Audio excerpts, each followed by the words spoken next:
ગઈકાલે આપણે શું કમ્પ્લીટ કર્યું છે? ઓકે, પછી metabolic acidosis, then ABG, Allen test, ABG analysis. Okay, let's do a quick revision. Compensation. Okay, so we have till now we have completed metabolic acidosis. What is metabolic acidosis? Yes, it is due to any reason acid increase થઈ જાય છે or else base decrease થઈ જાય છે. So it leads to metabolic acidosis. What are the causes?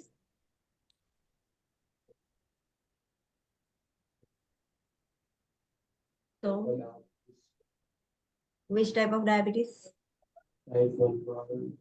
Okay, so what is the complication of type 1 diabetes mellitus? Decay. Decay, diabetic ketoacidosis. Next cause,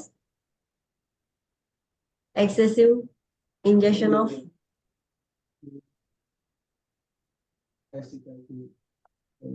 acetyl salicylic acid. What is that? What is that? Aspirin. Aspirin. ASA, that is aspirin. Next. Renal insufficiency હોય. Sorry, Renal insufficiency હોય છે. renal insufficiency. Why? Yes. High fat. Diarrhea હોય severe. Yes, severe diarrhea. Then malnutrition. Then હજુ એક રહ્યું. Carbohydrate નું metabolism ના થતું હોય બરાબર. હા, insufficient metabolism of carbohydrate.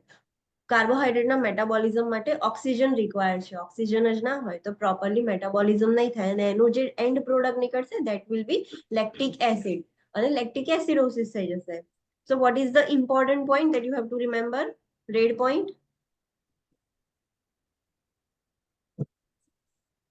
Severe diarrhoea જે પ્લાન્ટ એક્સપિરિયન્સ કરતું હોય અને મેટાબોલિક એસિડોસિસ થવાનું રિસ્ક વધારે છે. What about diabetes? The important point. So it can cause decay in diabetes type 2. Type 1. What is the complication of diabetes type 2?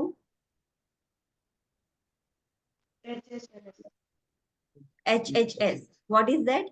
Old students ને ખબર હશે. આપણે સ્ટડી કરેલું છે already. What is that?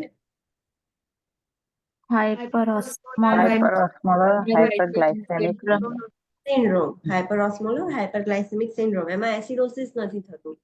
What are the assessment findings? Acidosis થઈ જશે તો pH કેવું થશે? ઓછી થઈ જાય.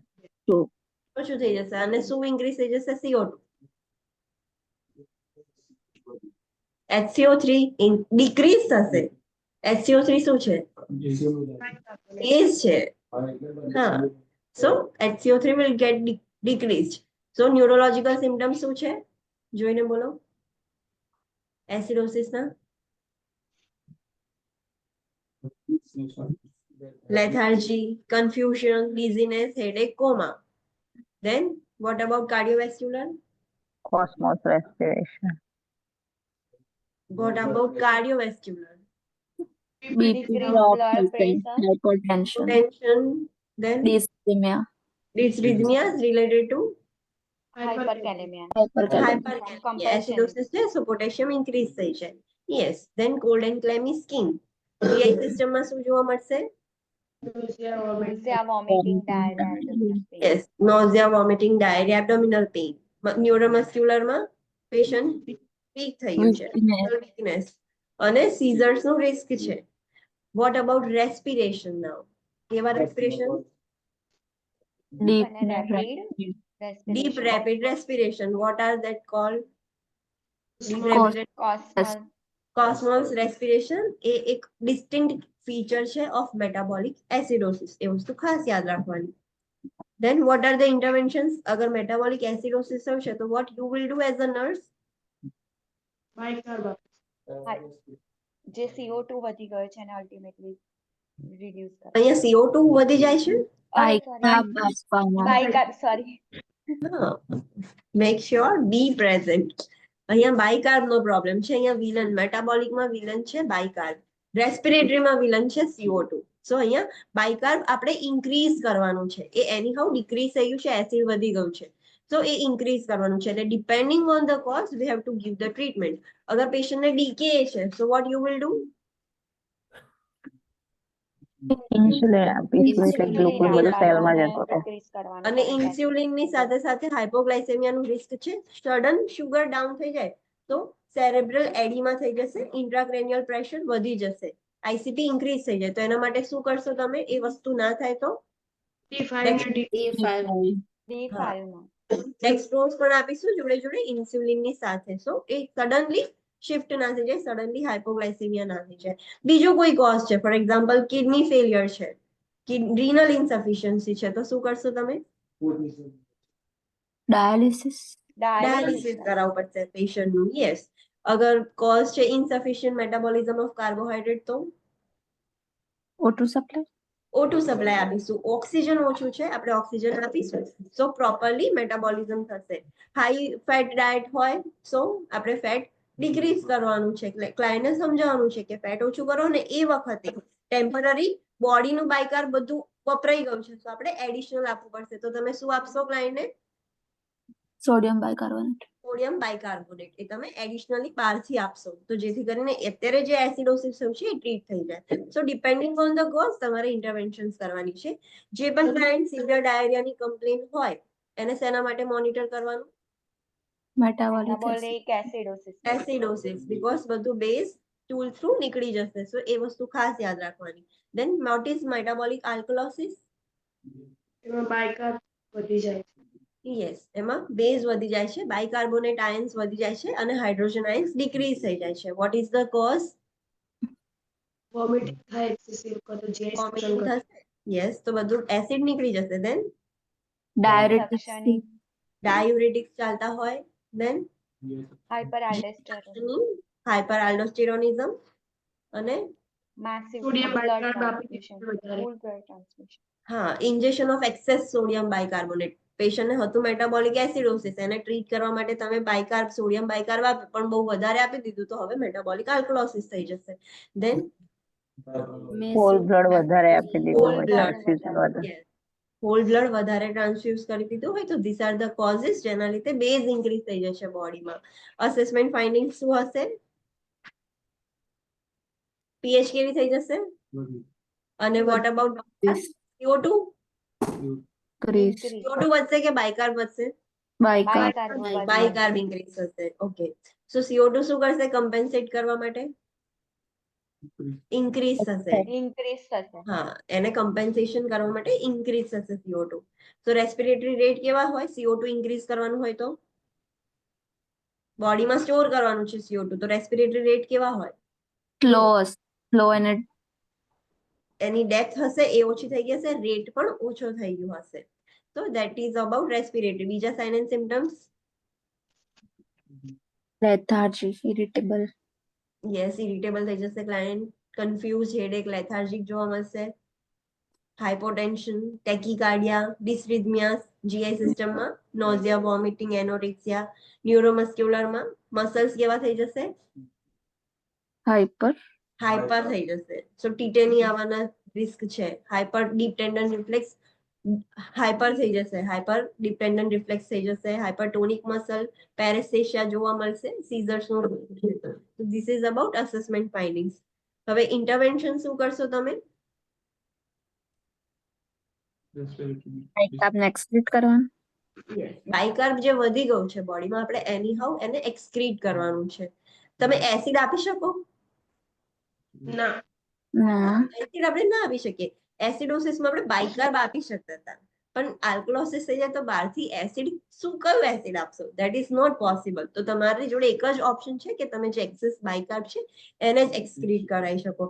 કોઈ પેશન્ટ એવું છે કે જેને લોંગ ટર્મ થી નોઝિયા, વોમિટિંગની કમ્પ્લેન છે, વોમિટિંગ કરે છે, સો એને શેના માટે મોનિટર કરવાનું? Metabolic metabolic alkalosis. પેશન્ટની સર્જરી થઈ છે અને કન્ટિન્યુઅસ જીઆઈ સક્શન પર છે, એનજી ટ્યુબ સક્શનિંગ પર મૂક્યું છે, તો શેનું રિસ્ક વધારે છે? Metabolic metabolic alkalosis. તો એ વસ્તુ ખાસ યાદ રાખવાની. Okay, next is ABG, arterial blood gases. કઈ કઈ વેલ્યુઝ તમારે યાદ રાખવાની છે એમાં? yes PaCO2 PaCO2, HCO3, H. pH અને PaO2. What is the normal range of pH? 7.35. 7.35 to 7.45. Okay, what is the ideal value? 7.4.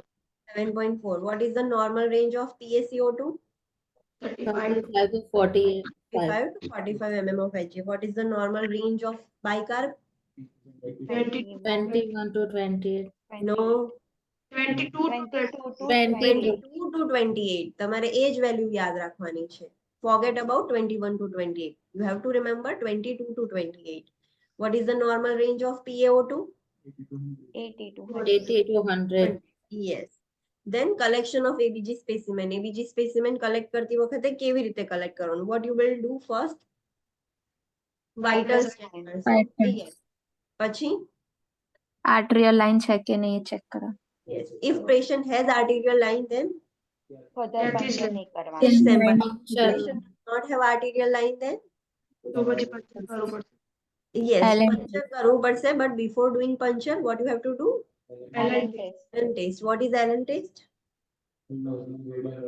રેટરલ circulation છે કે નહીં જોવું.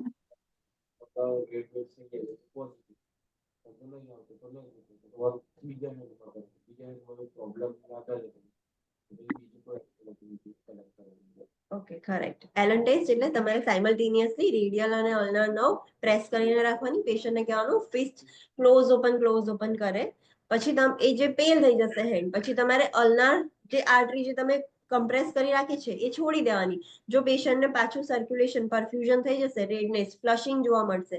If flushing is seen then it is positive, તમે પંચર કરી શકો છો. Flushing જોવા નથી મળતું then it is negative. Collateral circulation છે નહીં.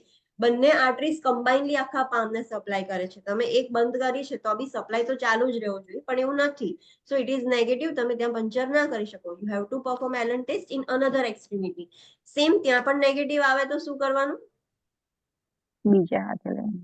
બીજી કોઈ જગ્યાએ લેવાનું. ફીમોરલ આર્ટરી છે કે બીજી બ્રેકિયલ આર્ટરી છે, બીજી આર્ટરીમાંથી પંચર કરવાનું છે.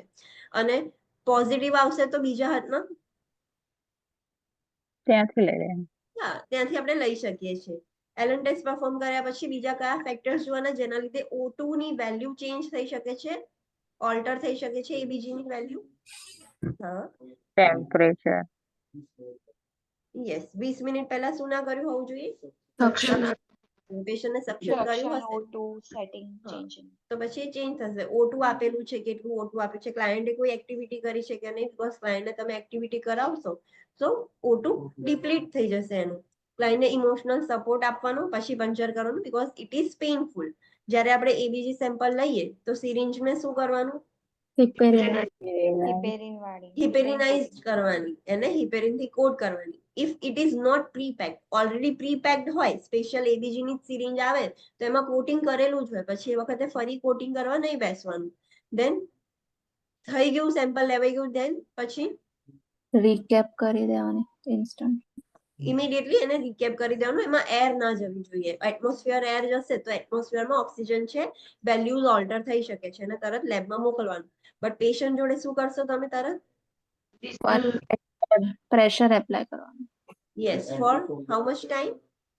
5 minute. 5 to 5 to 10. 10 minutes. And if patient is taking anticoagulants, then 10 minute. yes, તો એટલા ટાઈમ સુધી તમારે પ્રેશર અપ્લાય કરવાનું છે. પ્રોપર જે તમે સેમ્પલ મોકલાવો છો એના ઉપર લેબલ કરી દેવાનું છે, પેશન્ટનું નામ, ડેટ એન્ડ ટાઈમ. જે લેબોરેટરી ફોર્મ હોય એમાં તમે એક્સ્ટ્રા શું ફિલ કરશો? પેશન્ટનું Yes. ટેમ્પરેચર અને O2. પેશન્ટનું ટેમ્પરેચર, પેશન્ટને ફીવર હોય તો ટેમ્પરેચર મેન્શન કરવાનું, અને પેશન્ટ ઓલરેડી O2 થેરાપી પર હોય તો કેટલા પર ચાલે છે O2 થેરાપી એ લખવું પડે. ધેન રેસ્પિરેટરી એસિડ બેઝ ઇમ્બેલેન્સમાં કયું ઇન્ડિકેટર છે?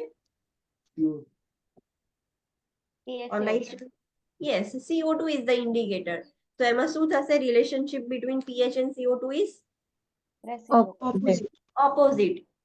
એસિડોસિસમાં શું થાય? pH Decrease. Decrease size. Decrease થાય.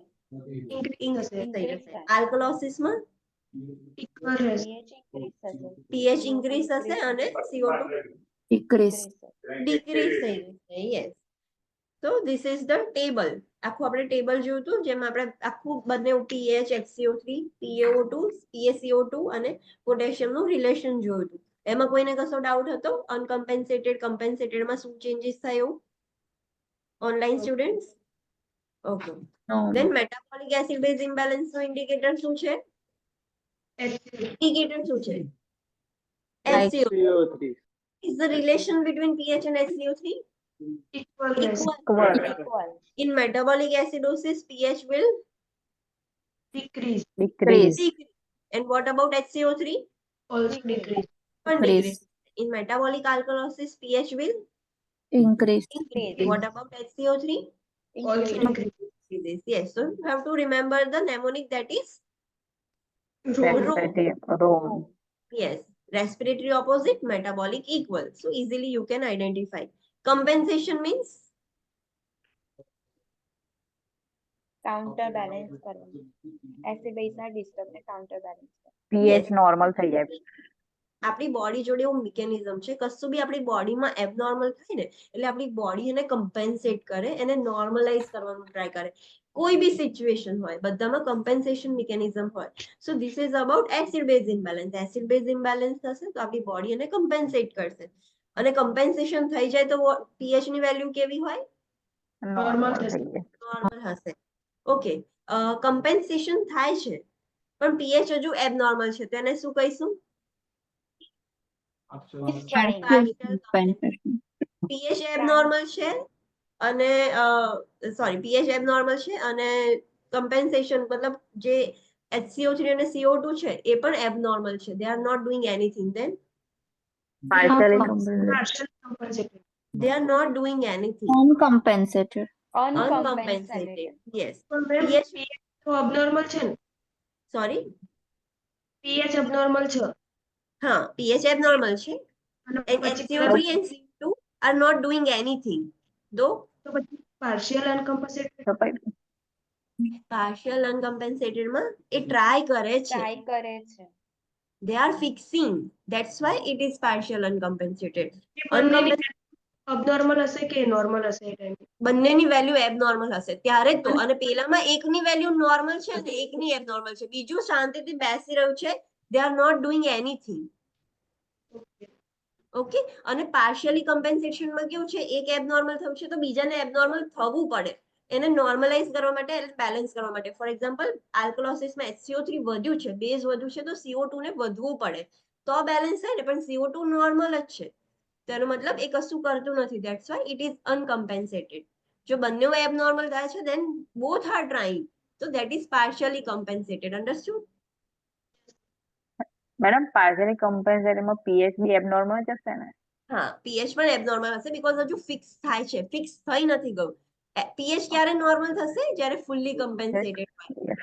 હા ત્યારે pH નોર્મલ થાય pH નોર્મલ બે જ કન્ડિશનમાં હોય when everything is normal HCO3 CO2 પણ નોર્મલ છે pH પણ નોર્મલ છે then pH એકદમ નોર્મલ હશે ફુલ્લી કમ્પેન્સેટેડ હોય ત્યારે પણ pH નોર્મલ હશે પણ હજુ જે વેલ્યુઝ હશે CO2 અને HCO3 ની એ કેવી હશે? abnormal હશે. નોર્મલ હશે બંનેએ ટ્રાય કરી લીધો છે એટલે હજુ નોર્મલ રેન્જમાંથી પણ pH ને નોર્મલ કરી દીધી એ લોકોએ વધીને HCO3 વધ્યું તો CO2 પણ વધી ગયું અને pH ને નોર્મલ કરી દીધી સો વેલ્યુઝ એબનોર્મલ હશે પણ pH નોર્મલ છે તેને ફુલ્લી કમ્પેન્સેટેડ કહેવાય pH એબનોર્મલ છે તો કયા બે ચાન્સીસ છે થવાના? Partially એબનોર્મલ partially compensated હોઈ શકે કાં તો હા. uncompensated. યસ બે ચાન્સીસ છે પાર્શિયલી કમ્પેન્સેટેડ ક્યારે હોય? જ્યારે pH પણ એબનોર્મલ હોય અને HCO3 CO2 બંને Abnormal હશે. એબનોર્મલ થઈ ગયા હવે pH એબનોર્મલ છે એક જ એબનોર્મલ છે અને બીજું નોર્મલ છે તો એ શું થશે? uncompensated અનકમ્પન્સેટેડ યસ બીકોઝ એક જે પર્સન છે વિલન એનું કામ કરે છે hero is not doing anything એ બેસી જ રહ્યો છે નોર્મલ જ છે તો એ અનકમ્પેન્સેટેડ થશે understood Yes. Okay what about mixed acid base disorder? એમાં રેસ્પિરેટરી અને મેટાબોલિક બંને જોડે થશે. હા એક કરતા વધારે ડિસઓર્ડર જોવા મળે છે 2 or more than 2 પણ હોઈ શકે છે તો that is mixed acid base disorder then આપણે steps of analyzing જોયું હતું what are the steps now you can join the meeting what are the steps પહેલા pH જોવાની acid The alkalosis to find out. First step is we have to identify is this acidosis or alkalosis. પહેલો step તમારે એ find કરવાનું છે. તો how you will find? pH પરથી જોઈશું By આપણે. checking the pH. If it is 7.43, then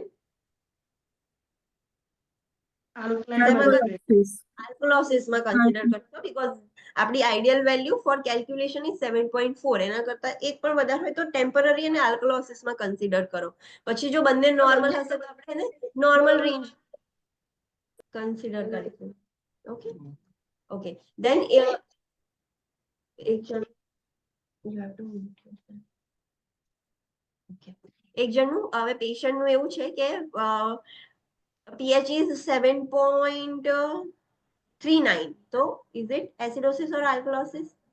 Acidosis. Acidosis. Acidosis consider karso. Yes. Then what about second step? Identify metabolic error. Yes, we have to identify is this metabolic problem or respiratory. તો કેવી રીતે ખબર પડશે? SCO3 અથવા તો CO2 જેમાં disturb હશે નહીં. The short key.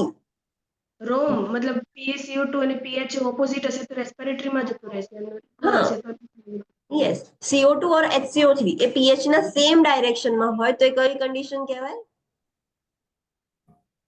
મેટાબોલિક માં જશે. મેટાબોલિક માં જશે. બંને તમારે એવું જરૂરી નથી કે એક જ વસ્તુ જોવો.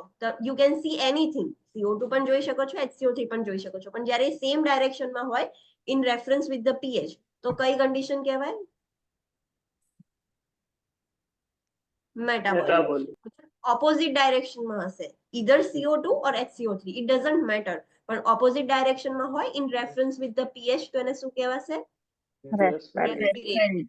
So that is the key trick જેનાથી તમે easily identify કરી શકશો. Next step is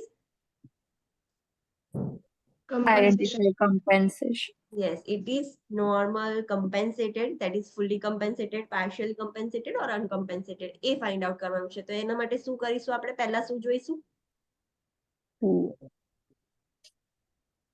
આપણે ચેક કરી લીધું છે pH. Okay. If pH is normal then કયા બે ચાન્સીસ છે? બધું નોર્મલ હોઈ શકે કાં તો ફૂલી કમ્પન્સેશન. હા, completely normal હોય કાં તો fully compensated હોય. Fully compensated માં વેલ્યુઝ કેવી હશે બીજી? pH નોર્મલ હશે પેલા pH નોર્મલ છે બંને pH normal હશે, HCO3 CO2 abnormal હશે. If pH is abnormal then કયા બે ચાન્સીસ છે? પાર્શિયલ કમ્પન્સેટેડ અથવા અનકમ્પન્સેટેડ. partially compensated or uncompensated. એ બે ચાન્સીસ છે. અગર બંને વેલ્યુ abnormal છે, pH પણ abnormal છે, then partially compensation. Partially partially કમ્પન્સેટેડ. compensated. If one value is normal, one value is abnormal and pH is abnormal, then અનકમ્પન્સેટેડ. uncompensated. એક normal છે. It is not doing anything. So these are the steps જેનેથી તમારે solve કરવાના છે. I have given you one PDF. બધાએ solve કર્યું છે કે problem થયો છે એમાં? કર્યું છે. કર્યું. ઓકે, બધાને ડાઉનલોડ થયું હતું? Yes, ma'am. ઓકે, ડાયરેક્ટલી તમે મેં જે શેર કર્યું હતું ડાયરેક્ટ જ તમે ડાઉનલોડ કરી દીધું તો તમારા સ્ટોરેજમાં આવી ગયું હતું કે તમારે કશું એક્સ્ટ્રા કરવું પડ્યું હતું? મારે ડાયરેક્ટ ડાઉનલોડ તો થયું પણ અંદર બતાવતા નતા ફાઇલમાં. ઓકે. પછી મેં બીજા જોડથી લઈ લીધું. હા, so there was problem with the some students કે એમને ડાઉનલોડ કર્યું સ્ટીલ એમના સ્ટોરેજમાં નતું આવ્યું. Okay, no worries. યસ. એકચ્યુઅલીમાં કાલે મારી ક્લાસ અટેન્ડ નતો થયો તો તમે શેના રિગાર્ડિંગ વાત કરી રહ્યા છો? મતલબ વોટ્સએપ પર તમે મોકલ્યું છે એવું કંઈ? ના ના ના, વોટ્સએપ પર નથી મોકલ્યું, મેં ચેટમાં મોકલ્યું હતું. રાઈટ નાઉ આઈ એમ ઓલસો શેરિંગ. અત્યારે આપણે સોલ્વ કરી લઈએ, ડોન્ટ વરી. હું અત્યારે Okay, શેર ma'am. કરી લઉં છું. Yes ma'am, thank you.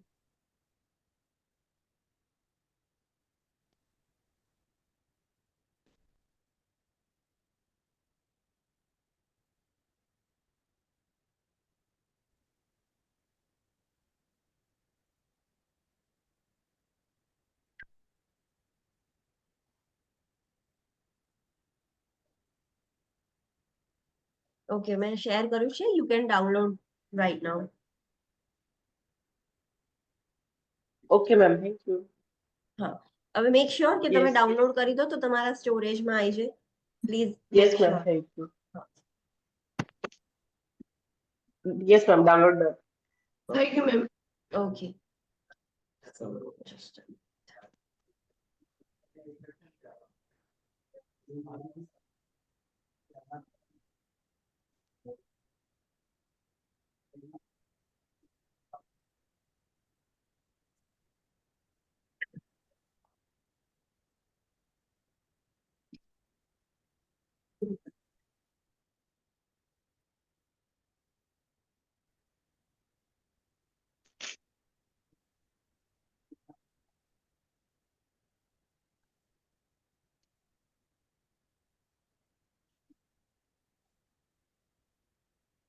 can you all see my shared screen? Yes, ma'am. Okay, Yes, ma'am. so let's solve.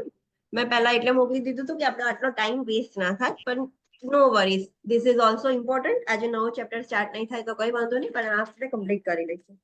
Okay, so first second third fourth આપણે already complete કરી લીધા હતા. એમાં કોઈને કશો ડાઉટ હતો? Okay, what is the answer of first? It is normal. Then second નો answer શું હતો? Respiratory acidosis with uncompensated. Uncompensated, okay. Uncompensated respiratory acidosis. Okay, what third answer શું હતો?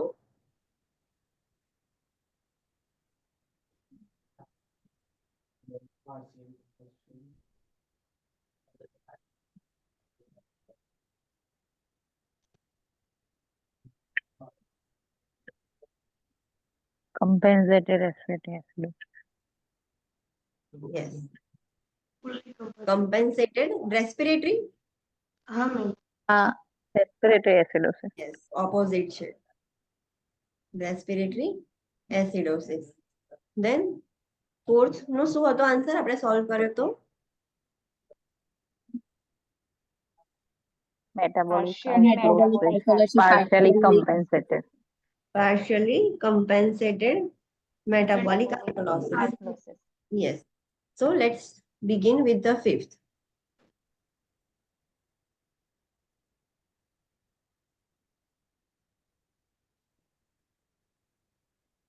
Okay.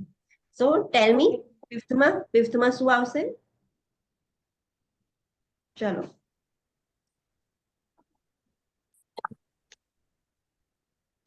You have to explain me as well. Huh? Fifth solve કરીને મને કહેવાનું છે. Take out your notebook. Notebook માં solve કરો ફટાફટ rough work. ત્યાં તમને એક એક્સ્ટ્રા પેડ મળશે, તમારે કશું એક્સ્ટ્રા વર્ક કરવું હોય તો you can solve it.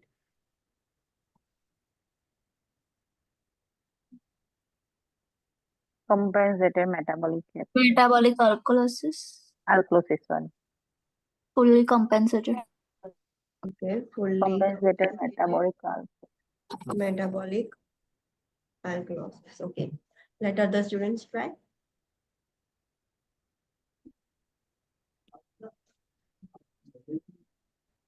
Okay. Okay, you are saying partially. Okay. બીજા કોઈનો કશો answer?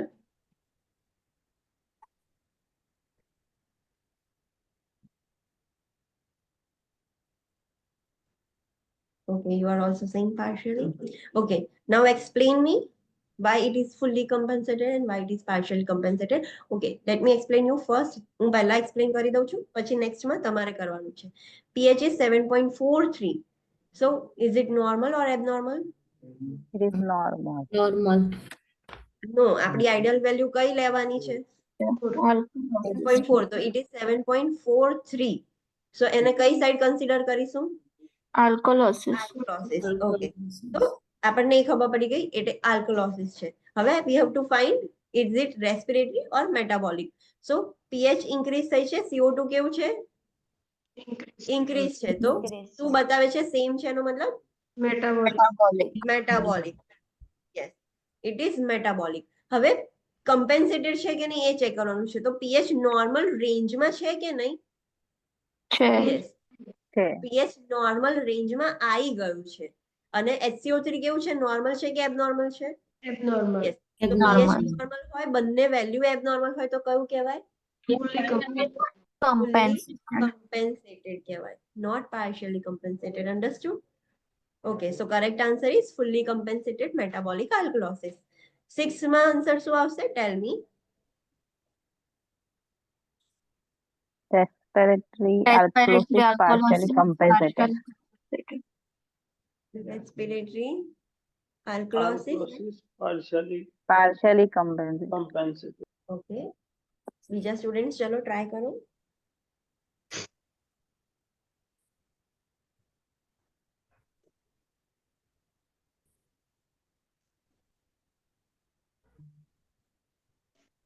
What is the normal range of CO2? So, અહીં કેટલી છે? 1.4 છે. I'm talking about 6th.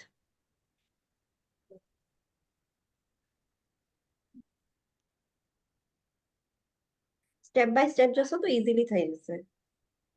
Direct value જોઈને કન્ફ્યુઝ નહીં થઈ જવાનું. પહેલા એ ફાઇન્ડ આઉટ કરવાનું છે કે is it acidosis or alkalosis. એ ફાઇન્ડ આઉટ કરી લો. પહેલા શું છે?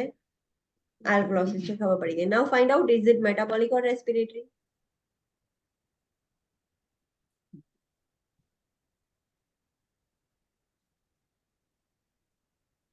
Yes, both are opposite. pH increase છે, CO2 ડાઉન છે, ઓપોઝિટ ડિરેક્શન છે. તો આપણને ખબર પડી કે એ રેસ્પિરેટરી છે. ઓકે, નામ હવે કઈ વેલ્યુ છે કમ્પેન્સેટેડ કેવું જોવા માટે? pH એબનોર્મલ છે, તો કયા બે ચાન્સીસ છે? pH એબનોર્મલ હોય તો કયા બે ચાન્સીસ છે? Uncompensated અથવા partially compensated. પાર્શિયલી કમ્પેન્સેટેડ. ફુલ્લી તો આવવાનું જ નથી. હવે પછી એ ચેક કરવાનું છે. CO2 એબનોર્મલ છે? યસ. SCO3 એબનોર્મલ છે? Yes. Yes. both are normal અને pH પણ એબનોર્મલ છે, તો આન્સર શું આવશે? Partially Partially compensated. Partially. alkalosis. It's so simple. Next 7th બધા સોલ્વ કરો પણ આન્સર ના બોલશો. બધાને કરવા દો. થઈ ગયું. ઓકે, થઈ જાય. Just keep it. પછી હું લાસ્ટમાં પૂછું છું આન્સર.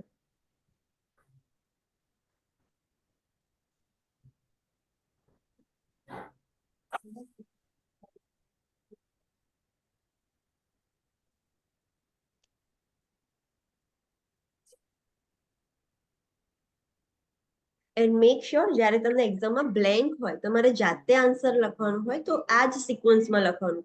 પહેલા લખવાનું કે કમ્પેન્સેટેડ છે કે નહીં. એવી રીતે નહીં લખવાનું મેટાબોલિક આલ્કલોસિસ ફુલ્લી કમ્પેન્સેટેડ, એવી રીતે ના લખી શકાય. You have to write it fully compensated metabolic alkalosis. એ વર્ડ્સ જે સિક્વન્સમાં લખવાના છે એ જ સિક્વન્સમાં લખાય. પહેલા આલ્કલોસિસ ધેન મેટાબોલિક, એવી રીતે ના લખાય. એ તમે રફ વર્કમાં લખી શકો, પણ આન્સર ઓલવેઝ પહેલા જે કમ્પેન્સેટેડ છે કે નહીં એ લખવાનું, પછી રેસ્પિરેટરી છે, મેટાબોલિક છે એ લખવાનું, અને લાસ્ટમાં એસિડોસિસ કે આલ્કલોસિસ લખવાનું. આ સિક્વન્સ મેન્ટેન કરવાની. જ્યારે બ્લેન્કમાં પૂછાય, ઓપ્શન્સમાં તો એ જ રીતે હશે, સિલેક્ટ જ કરવાનું હશે, પણ જ્યારે બ્લેન્ક્સ હોય ત્યારે તમારે આ રીતે જ લખવાનું. 9th ક્વેશ્ચન દેખાયું કરશે. હા, sure.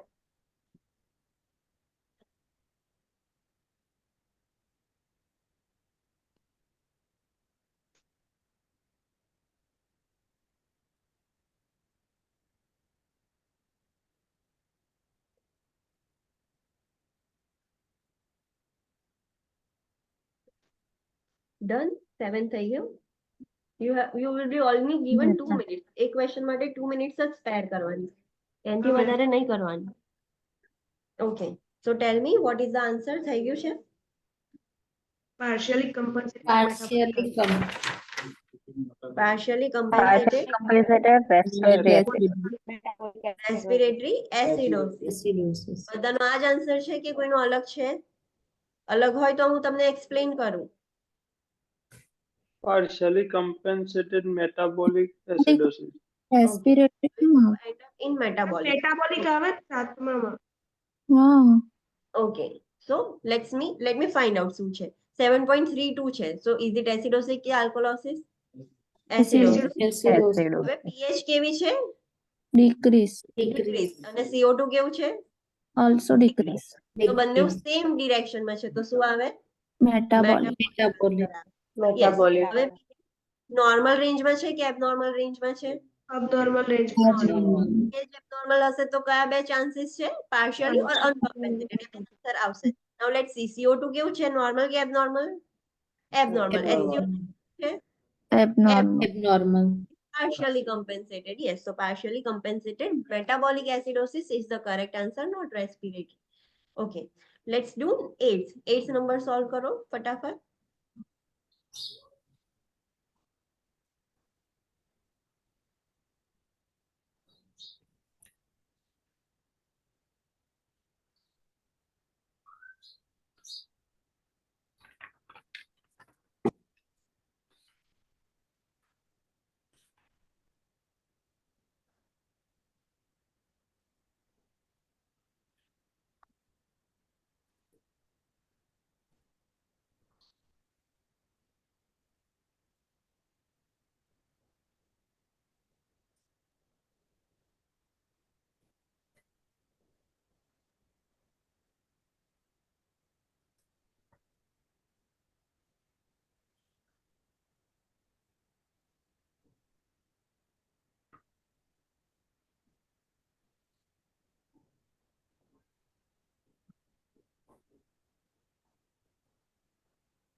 Done.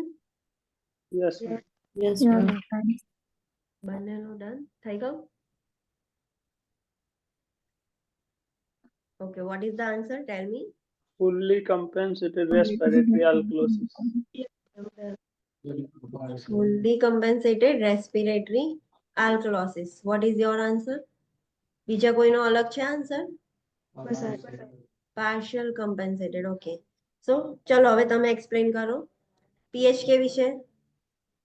increase. Normal. Increase. Okay, increase છે તો આપણે એને કઈ સાઈડ કન્સિડર કરીશું? Alkalosis. Alkalosis માં. Okay, what about CO2? Increase or decrease? Decrease. તો શું આવશે?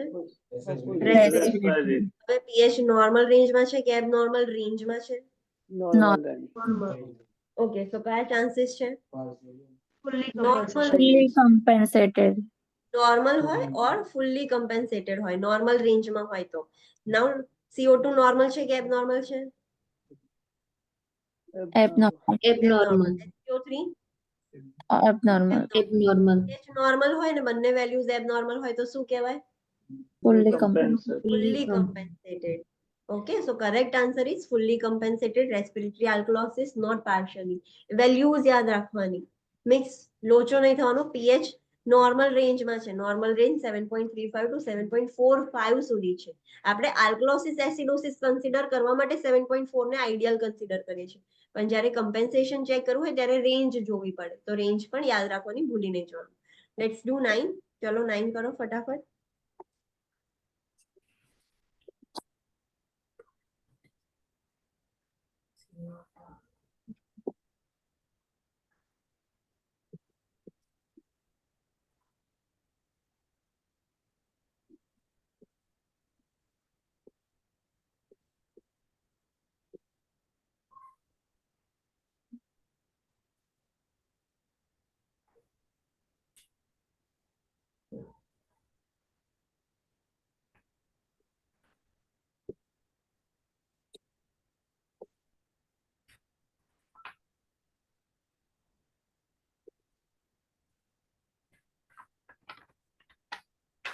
Done?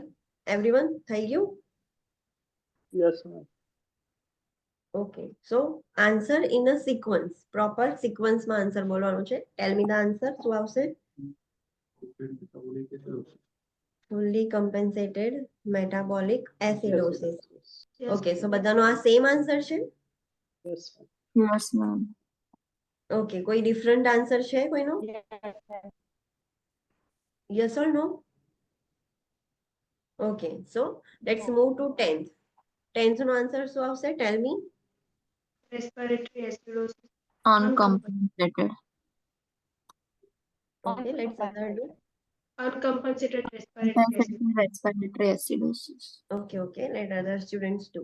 બીજા કરી લેવા દો.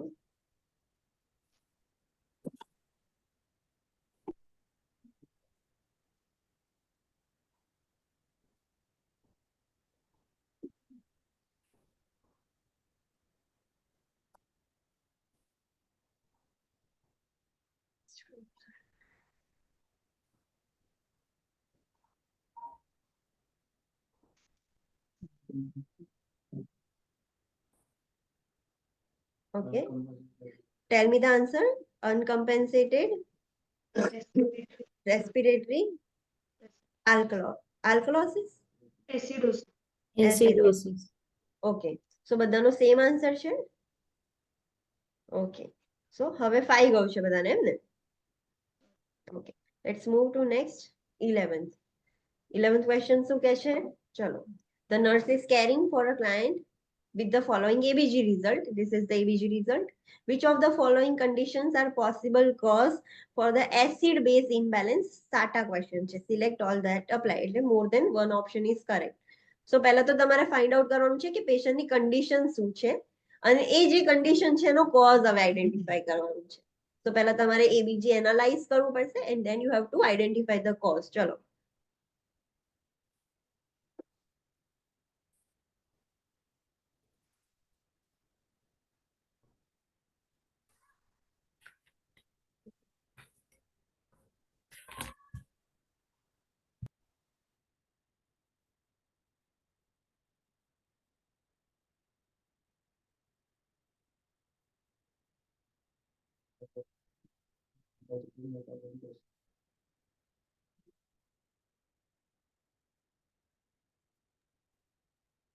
થઈ ગયું.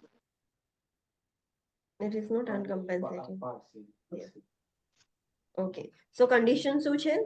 Tell me. પેશન્ટની metabolic acidosis, but it is Fully compensated. fully compensated. pH is in normal range. It is not Partially. 7.35 to 7.45. It is 7.31. Sorry, ma'am, partially. હા તો પાર્શિયલી આવશે. ઓકે. સો જ્યારે તમારે આવા ક્વેશ્ચન ફાઇન્ડ આઉટ કરવાનો હોય ત્યારે it doesn't matter કે તમે કમ્પેન્સેટેડ કરો છો કે નથી કરતા. તમારું મેઇન મેટર શું છે? મેટાબોલિક એસિડોસિસ છે ક્લાયન્ટને.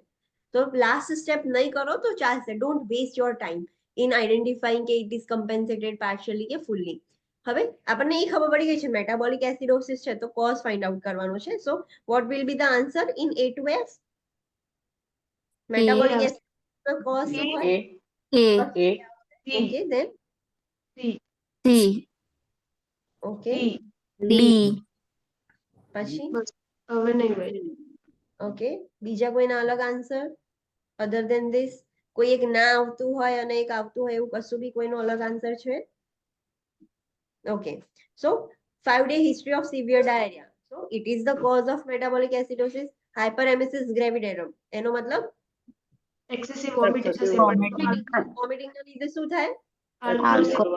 Acidity. આલ્કલોસિસ થઈ જાય. મેટાબોલિક આલ્કલોસિસ થાય તો એ આપણો આન્સર નથી. And stage Rinal disease A cause છે એસિડોસિસ નો? હા. Yes, it is the cause for acidosis. DKA એના નેમમાં જ છે. So it is the cause of acidosis. Chronic obstructive pulmonary disease એના લીધે શું થાય? Respiratory. Respiratory. Respiratory acidosis થાય છે. So it is not our answer. અને hyperglycemic hyperosmolar non-ketotic syndrome તો એ તો નોર્મલ કન્ડિશન છે. એ ડાયાબિટીસ ટાઈપ 2 નું કોમ્પ્લિકેશન છે. એના લીધે કશું એસિડ બેઝ ઇમ્બેલેન્સ થતું જ નથી. સો એ પણ આન્સર નહીં આવે. So correct answer is A, C and D. Okay Okay, next is 12th. 12th શું કહે છે? The nurse is caring for a client recovering from a clonazepam overdose. Which of the following ABG result would be expected? એક nurse એક પેશન્ટની care કરે છે. એ પેશન્ટનું શું થયું હતું પ્રોબ્લેમ? એને ક્લોનાઝેપામ ઓવરડોઝ થઈ ગયું હતું અને એ ત્યારે રિકવર કરે છે. તો કયું ABG રિઝલ્ટ આવી શકે છે? What will be the possibility? તમારે એ ફાઇન્ડ આઉટ કરવાનું છે. ચલો. If you get the answer, please keep it to yourself. When I will ask you, you have to answer me.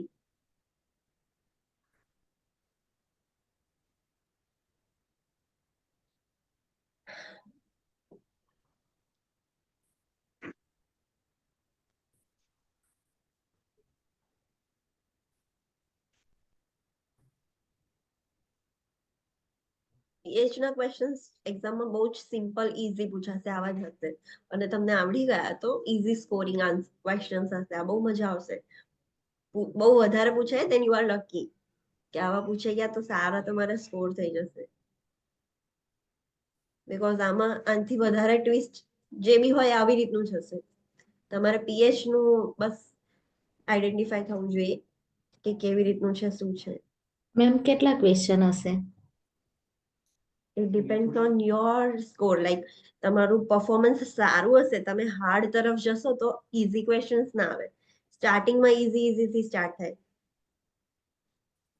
In my when I was giving exam મારા ખાલી 2 જ question આવ્યા હતા, વધારે આવ્યા જ નતા.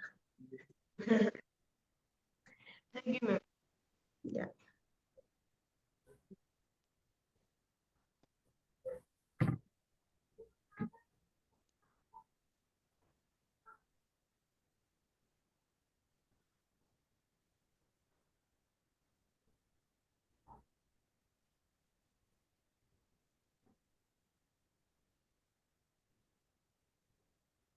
ડન, બધાનું થઈ ગયું. ઓકે ચલો, આન્સર મીન્સ શું આવશે? કરેક્ટ આન્સર શું હશે? D. D. D or D? I am not getting it. D D D for dog. બીજા કોઈનો અલગ આન્સર છે? A B C? Okay, now give me the rationale. કેમ ડી કરેક્ટ છે? રેસ્પિરેટરી ડિપ્રેશન થવાના chances છે કેમ કે ક્લોનાઝેપામ લે છે. ઓકે, ક્લોનાઝેપામ ઓવરડોઝ છે. ક્લોનાઝેપામ શું છે? રેસ્પિરેટરી ડિપ્રેસન્ટ છે. સો એના લીધે રેસ્પિરેટરી ડિપ્રેશન થશે. સો કઈ કન્ડિશન થાય? રેસ્પિરેટરી ડિપ્રેસ થઈ જાય તો રેસ્પિરેટરી એસિડોસિસ. રેસ્પિરેટરી એસિડોસિસ થવાના ચાન્સીસ છે. તો પહેલા તો આપણે એ જોઈ લઈએ કે કયું એસિડ વાળું છે. પીએચ 7.4. ઇઝ ઇટ એસિડોસિસ ઓર કે આલ્કોલોસિસ? એવરેજ છે. નોર્મલ છે, એકદમ નોર્મલ છે. આઈડિયલ છે. તો એ કેન્સલ. 7.4 ટુ એસિડોસિસ કે આલ્કોલોસિસ? Alkalosis. એ પણ નહીં.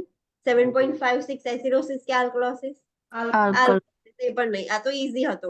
સમટાઈમ્સ બે એસિડ વાળા હોય તો પછી તમારે એમાંથી પાછું CO2 ને HCO3 પણ જોવું પડે. પણ આમાં તો પીએચ થી જ ખબર પડી ગઈ. તો કરેક્ટ આન્સર ઇઝ ડી. આગળ જવાની જરૂર નથી. નેક્સ્ટ 13. ચલો 13 કરો. The nurse is taking the health history of an 87-year-old client and asks what medication he takes. He lists lisinopril, digoxin, Tums, and Alka-Seltzer. Which of the following acid-base imbalance is the client at the highest risk of? જેમ આપણે કહીએ છીએ ને કે vomiting હોય તો risk શેનું વધારે છે, એવી રીતે છે. ક્લાયન્ટ 87-year-old ક્લાયન્ટ છે જેને ટ્રીટ કરે છે. હવે નર્સે એની મેડિકેશન હિસ્ટ્રી માંગી તો એને એવું કીધું કે હું લિઝિનોપ્રિલ લઉં છું regularly, digoxin, Tums and Alka Seltzer એ મેડિકેશન્સ રેગ્યુલરલી લે છે. તો ક્લાયન્ટને કયા રિસ્ક થવાના વધારે છે? કયું એસિડ બેઝ ઇમ્બેલેન્સ થવાનું રિસ્ક વધારે છે?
Done.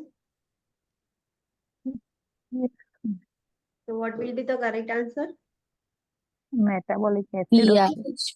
બી બી Metabolic acidosis. Acidosis. ઓકે, બધાનો સેમ છે? કોઈનો અલગ આન્સર છે? What is your answer? We have completed pharmacology. Okay. So why B option is correct? Tell me. ડિગોક્સિન ચાલે છે તો હાઇપરકેલેમિયા થવાના ડિગોક્સિન એન્ડ ધેન અલ્કાસેટ એસ્પિરિન આવે છે એટલે Aspirin છે એનું કોઝ છે. Okay. So is there any cause કે potassium leads to acidosis? કે એસિડોસિસ ના લીધે પોટેશિયમ ઇન્ક્રીઝ થાય છે? કયું કરેક્ટ છે? ફર્સ્ટ વન કે સેકન્ડ વન? પોટેશિયમના લીધે પોટેશિયમના લીધે એસિડોસિસ થાય છે? નો. ઇન એસિડોસિસ પોટેશિયમ ઓલ્ટર થાય છે. તમે એવું જોયું કે પેશન્ટને હાઇપરકેલેમિયા થઈ ગયું હોય તો એસિડોસિસ થઈ ગયું હોય એવું? ના, એસિડોસિસ થાય છે, ધેટ્સ વાય હાઇપરકેલેમિયા થઈ જાય છે. ધેટ્સ વાય બોથ આર ઇન્ટરરિલેટેડ, પણ પોટેશિયમ એ કોઝ નથી એસિડોસિસનો. સો લિઝિનોપ્રિલ ડિજોક્સિન નહીં આવે. ટ્યુમ્સ આપણને ખબર નથી. ચલો, અલ્કાસેલ્ઝર એ શું છે? કોઈને નામથી કશું આઈડિયા આવે છે? એસ્પિરિન Aspirin છે. એસ્પિરિન છે? નો, ઇટ ઇઝ અ સિરપ. એ આવી સિરપ, કંઈક મેડિસિન બી જોયેલી મેડમ મેં આવી કંઈક નામથી. સોરી, આવા નામથી એક સ્ટ્રીપમાં એસ્પિરિન બી જોયેલી, ધેટ્સ વાય મને એવું લાગ્યું. નો. એલ્કાસેલ્ઝર એ સિરપ છે, એન્ટાસિડ સિરપ છે. એસિડિટી થાય ને તો આપણે સિરપ. યસ. ટર્મ છે એ એન્ટાસિડ નહીં?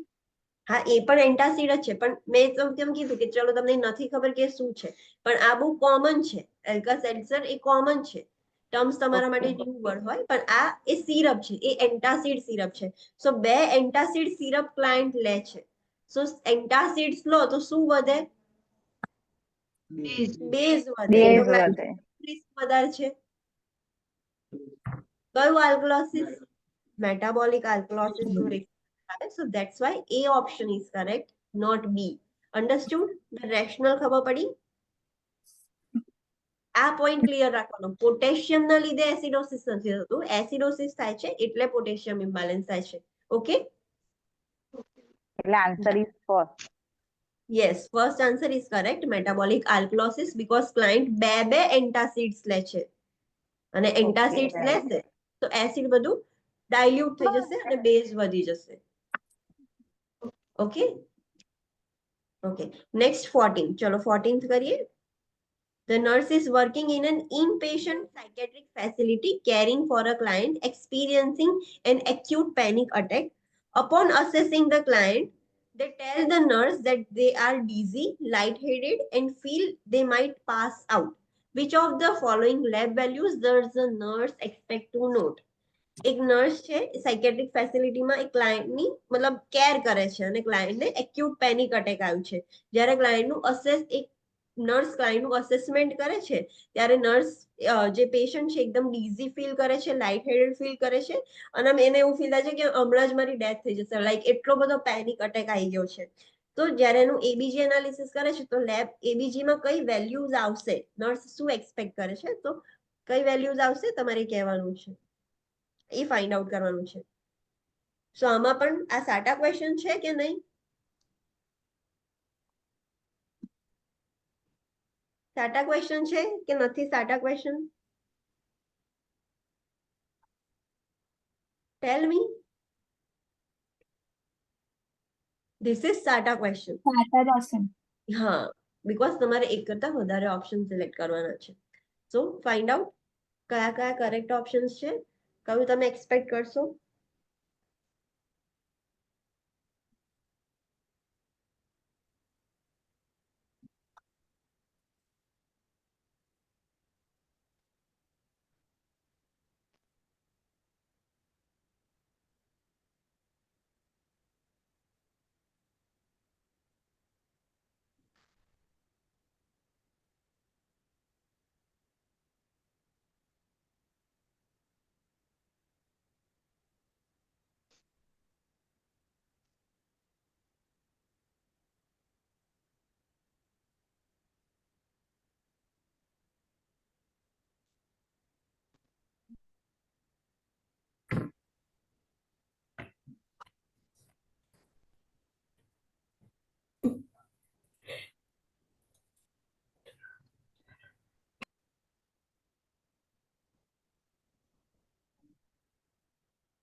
ડન.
ચલો done. Online students done. Okay, tell me the correct answer. શું આવશે? ચલો બોલો. A. A. B. C. someone is saying C. આના સિવાય બીજા કોઈ ABC સિવાય? F. F. Okay. Okay. So A, B, C and F. A બાઈકા. A, B, C, A, B and F. Okay. This is how you have selected. બરાબર? A, B, C અને A, B, F એવી રીતના બે pairs નીકળી છે. Okay, let's do it. Patient ને acute panic attack છે. Panic attack થી કઈ કન્ડિશન થાય? પેનિક અટેક છે એટલે કેવું હશે? વેન્ટિલેશન કેવું હશે?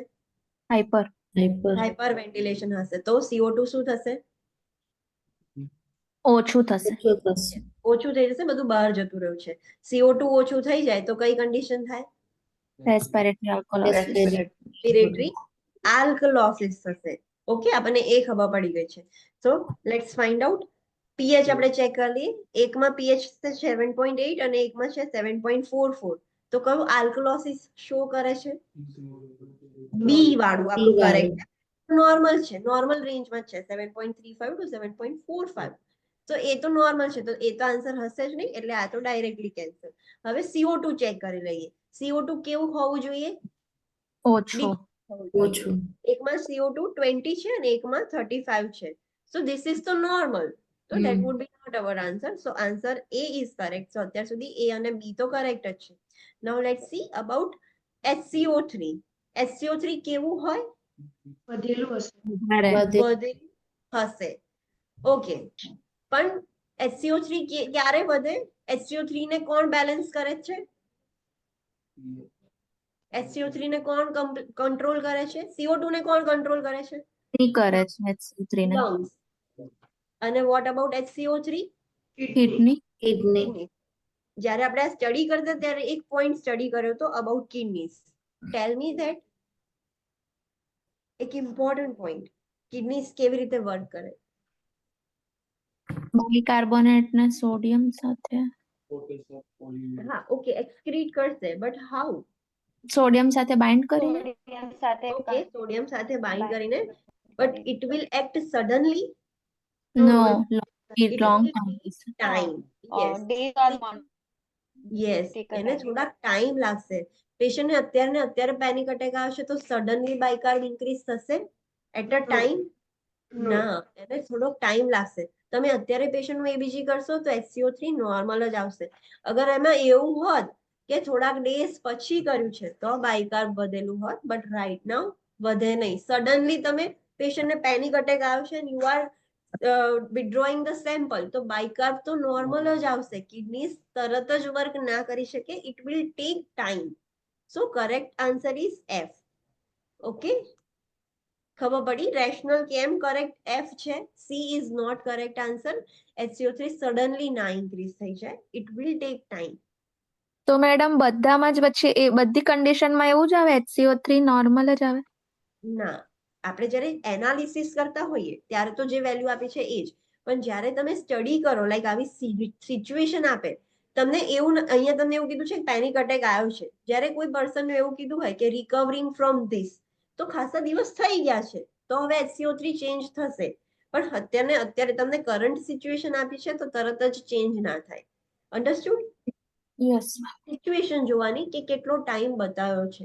કોઈ પેશન્ટને તમે એવું કહો છો કે આટલા ટાઈમથી એને આ વસ્તુ પ્રોબ્લેમ હતો તો થોડાક દિવસ થઈ ગયા છે, સો હવે એક્ટિવેટ થઈ ગયું હોય, પણ તમને હાલ જ પેનિક અટેક આવ્યો છે પેશન્ટને અને તમે સેમ્પલ લો છો, તો અત્યારે રાઈટ નાઉ અત્યારે કેવી રીતે ઇન્ક્રીઝ થાય? ઇટ ઇઝ નોટ પોસિબલ કે વસ્તુ થાય.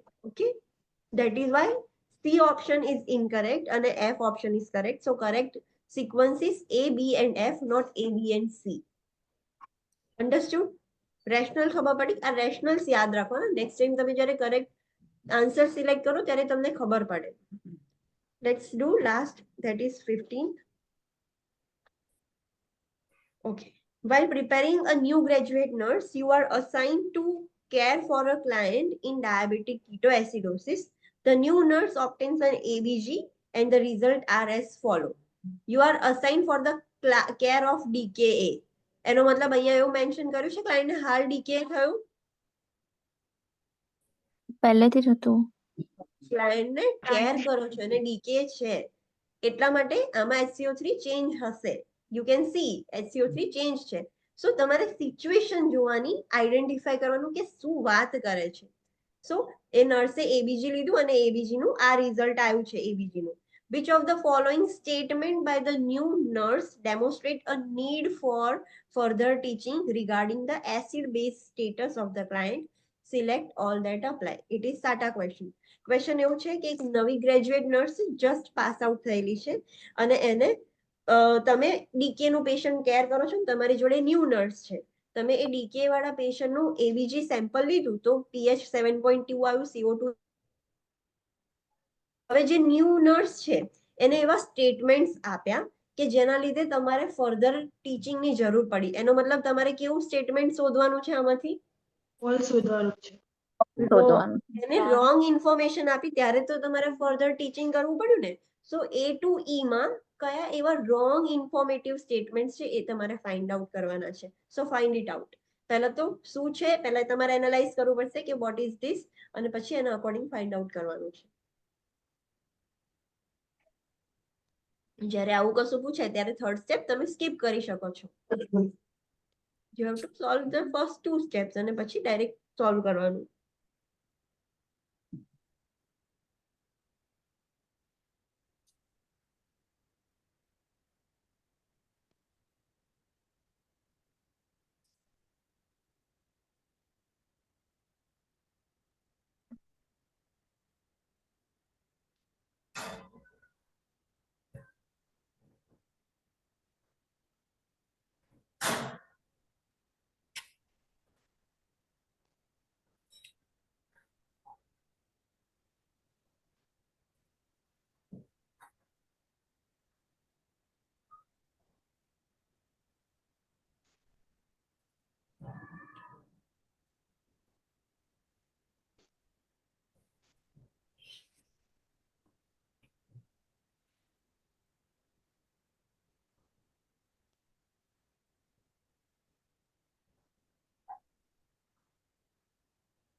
ડન, બધાય કરી લીધું?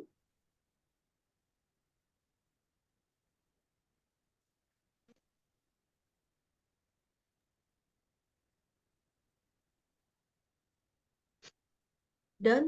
Okay. Tell me, what is your answer?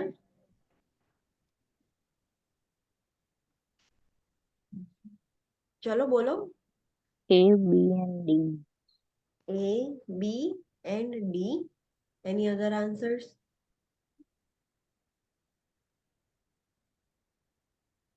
A, B, D, and E, આવે. A, B and D, E. D and E. A, E. Okay. No, ma'am. Sorry. So, A, B, yes. D, and E also. Anisha, you are still not clear. Please write in chat box so I can understand.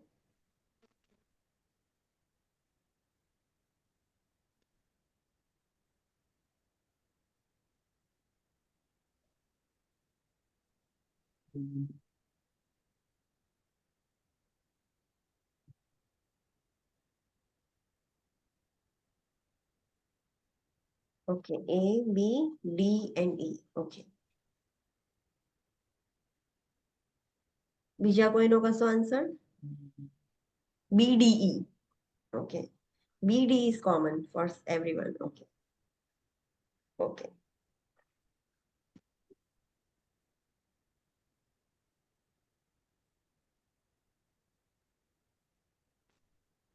Done?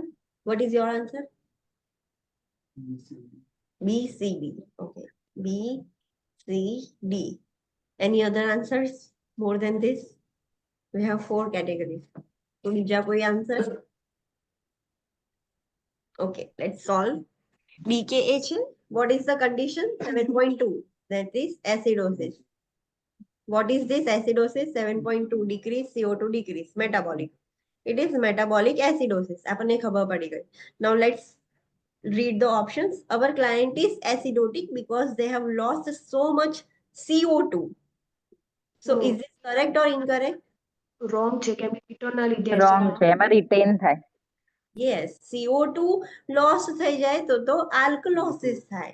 Acidosis અને CO2 loss ને કોઈ relation જ નથી. તો A option is correct option. Then second is because the bicarbonate is causing the imbalance, this is metabolic alkalosis. અહીંયાથી જ ખબર પડી જાય છે કે આ metabolic acidosis છે. Acidosis. હા, તો આપણો B પણ આપણો correct answer છે. C. Since our client has been experiencing Cosmol's respiration, it makes sense that the bicarbonate is so low. So is it It is correct or right. incorrect? Right છે, પણ આપણે wrong શોધવાનું છે. Okay. હા Cosmol's respiration. Decay છે કે infection decay છે. Cosmol's respiration એ sign છે મેટાબોલિક એસિડોસિસ ની. પણ એ શેમાં હેલ્પ કરે છે?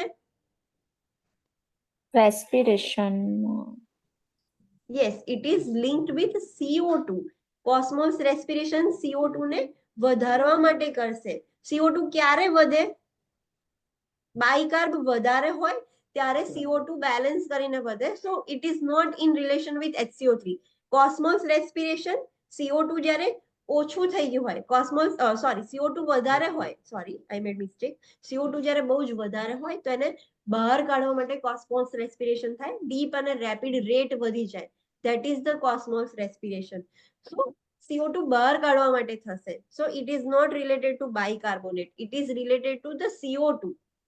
બાયકાર્બોનેટમાં એમાં કશું જ લેવા દેવા નથી cosmos રેસ્પિરેશનમાં. So C is also incorrect. Cosmos respiration occurs in acidosis, but it is not linked with bicarb. It is linked with CO2. So that's why it is incorrect. That is also our correct option. The arterial blood gas is fully compensated. So let's find it out. Fully compensated. pH normal છે કે abnormal છે? હવે abnormal હોય તો કયા Abnormal. છે? It is Partially or uncompensated. uncompensated. હા, fully તો છે જ નહીં. So it is also incorrect. તો એ પણ આપણો correct થયો છે. તો A, B, C, D. 4 options are correct. Let's read last.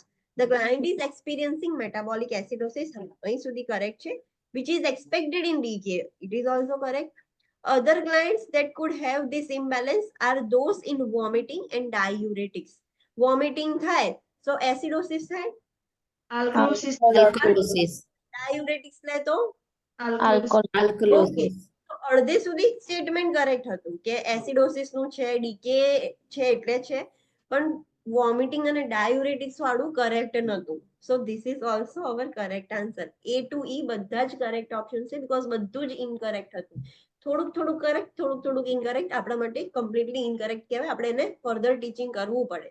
So Madam? All yes she option તો કોસ્મોલ એસ્પિરેશન તો એક્સપેક્ટેડ નથી. મેટાબોલિક એસિડોસિસમાં આપણે ફોલ્સ નહીં શોધવાનું. હા, પણ it is not linked with bicarbonate. It makes sense that their bicarbonate is low. No, Cosmos respiration is linked with CO2. Okay. That's why it is incorrect. Ma'am Okay?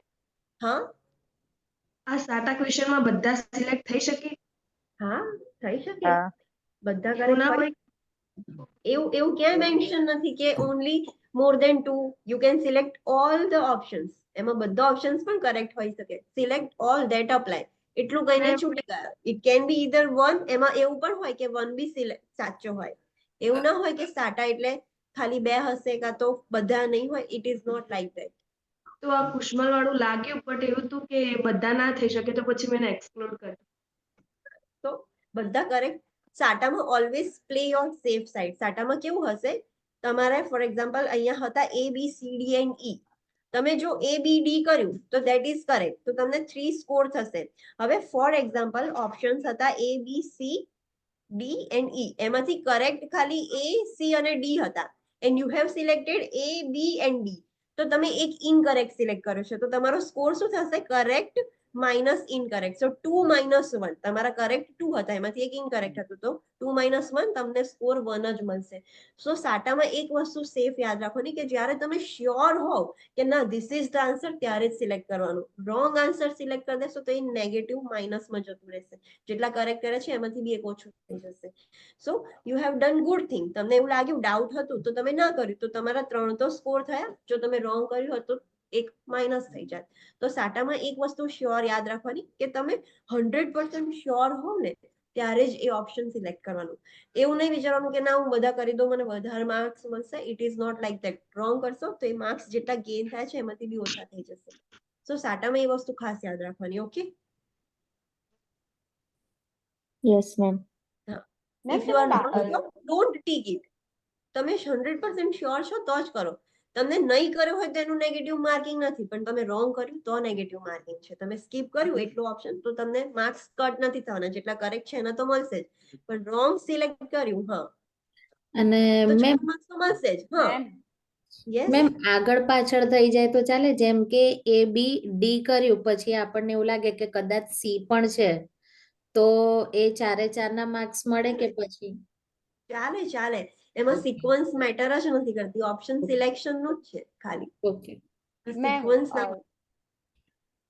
Yes ma'am તમે જ્યારે test લો છો ને તો બાજુમાં ક્વેશ્ચનની બાજુમાં score આપેલો હોય છે કે 4 આવા સાટા ક્વેશ્ચનમાં કે 4 અથવા તો મેમ મને તો એવું લાગ્યું કે મતલબ 4 ઓપ્શન સાચા હશે એટલા માટે 1 1 કરીને સ્કોર એટલે 4 મે બી એવું હા, તો નહીં એવું જ હોતું. હોય.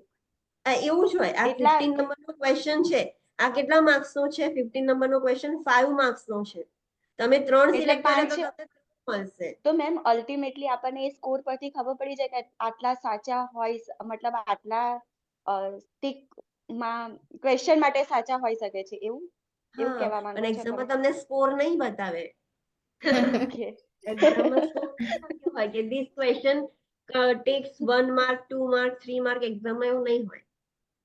મેમ This is હમણાં all. તમે જે ટેસ્ટ લીધો તો એમાં 100 માર્ક્સ નું પૂછાયું હતું ને, હા, તો એમાંથી ટોટલ આપણે કેટલા હોવા જોઈએ? મિનિમમ કેટલા આવવા જોઈએ એમ? પણ એક્ઝામમાં 100 માર્ક્સ નું સ્પેસિફિક નહીં હોય. દરેકને અલગ અલગ માર્ક્સ નું હશે બીકોઝ તમને 85 ક્વેશ્ચન પૂછાશે. ઈચ ક્વેશ્ચન ના માર્ક્સ અલગ અલગ છે, સેમ માર્ક્સ નથી. એકને 100 માર્ક્સ નું પૂછ્યું, એકને 120 નું પૂછ્યું, એકને 150 નું પૂછ્યું. It depends. સાટા જેને વધારે પૂછ્યા હશે એનો સ્કોર વધારે હશે. મેં 85 ક્વેશ્ચન્સ પૂછ્યા હતા તો બી 100 માર્ક્સ નું થઈ ગયું. કેમ? બીકોઝ અંદર સાટા ક્વેશ્ચન્સ વધારે હતા. સો બધાને સેમ માર્ક્સ ના હોય ને તમને ક્યાંય ખબર નહીં પડે કે એક આ ક્વેશ્ચન નો કેટલો સ્કોર છે. તો મેમ આ અને બધા પાસ કે ફેલ કેવી રીતે ખબર પડે તમે ટેસ્ટ લો છો એમાં? નોર્મલી અમે ટેસ્ટ લઈએ છીએ એ તમારા સ્કોર માટે લઈએ છીએ કે તમને ખબર પડે કે તમારો સ્કોર કેટલો છે. ત્યાં એક્ઝામમાં ગ્રાફ સિસ્ટમ હોય, એ લોકો એક એવરેજ કન્સિડર કરેલું છે કે this is average and that is 80%. તમારા જેટલા બી ક્વેશ્ચન પૂછાય છે વેધર ઇટ ઇઝ 85 ઓર 150, એમાંથી 80% તમારા કરેક્ટ ઓપ્શન હોય દેન યુ હેવ ક્લિયર. હવે ગ્રાફ ધીરે ધીરે અપ ગયો, જેવો 88 ટચ કર્યું તમારું કોમ્પ્યુટર શટ ડાઉન થઈ જશે. વેધર ઇટ ઇઝ 110, 105, 87, ગમે ત્યાં તમારું 80% તમારું સ્કોર થઈ ગયું તો કોમ્પ્યુટર શટડાઉન થઈ જશે. ઇફ તમે બધા સોલ્વ કર્યા છે પણ સ્ટીલ તમારો ગ્રાફ હજુ ટચ નથી થયો, આવી રીતે થયા કરે છે, તો પણ એ શટડાઉન થઈ જશે 150 અને તમે ફેલ કહેવાશો. બીકોઝ એમની જે રિક્વાયરમેન્ટ હતી તમારું 80% આવવું જોઈએ એ નથી આવ્યું. મેમ અને આપણને ત્યાં ગ્રાફ શો થશે? આપણને કશું જ ખબર નહીં પડે. તમારી સામે ખાલી ક્વેશ્ચન્સ હશે અને નીચે કોર્નરમાં અહીંયા નંબર્સ હશે 1, 2, 3 કયો ક્વેશ્ચન કરો છો એ ખબર પડે એના માટે. અહીંયા નેક્સ્ટ લખેલું હશે અને નેક્સ્ટ ની જોડે તમારો અત્યારે જે નંબર ચાલતો હોય લાઈક 74 કે કયો નંબર ચાલે છે એ જ ખબર હશે. અને તમે આન્સર સિલેક્ટ કરશો એ તમે કયો ટીક કર્યો છે એ દેખાશે તમને કે you have selected A, B, C. જેવું તમે નેક્સ્ટ કરશો એ ક્વેશ્ચન જતો રહ્યો. એટલે મેમ વધારે રોંગ પડતા હોય તો પણ શટડાઉન થઈ જાય એવું છે કે પછી? વધારે let me give you the brief. તમારું પરફોર્મન્સ બહુ જ પુઅર છે, બહુ જ ખરાબ છે, તો 85 એ શટડાઉન થઈ જશે. કોમ્પ્યુટરને એવી ખબર પડી ગઈ છે કે તમને કશું જ નથી આવડતું. They will not provide you more chance કે હા તમે Okay. તમને પ્રૂવ કરવા માટે વધારે મોકો આપીએ. It is not like that. બહુ જ ખરાબ પરફોર્મન્સ હોય તો 85 બંધ થઈ જાય. Now your performance is average. બહુ ખરાબ પણ નથી, બહુ સારું પણ નથી, તો they will give you chance કે okay you can solve more questions than 85 to prove yourself કે હા તમારી જોડે એટલી કેપેબિલિટી છે કે તમે સ્કોર કરી શકો. તો તમને ચાન્સ આપે છે અને ઇન ધેટ ચાન્સ તમારું સ્કોર થઈ ગયું તો કોમ્પ્યુટર ઇન બિટવીન શટડાઉન થઈ જશે. બીકોઝ એમને સેટિસ્ફેક્શન થઈ ગયું કે હા નાવ યુ આર એલિજિબલ, તો એ વચ્ચે શટડાઉન થઈ ગયું. લાસ્ટ મેક્સિમમ ચાન્સ તમને 150 સુધી જ મળશે, એનાથી વધારે ચાન્સ નથી આપવાના એ લોકો.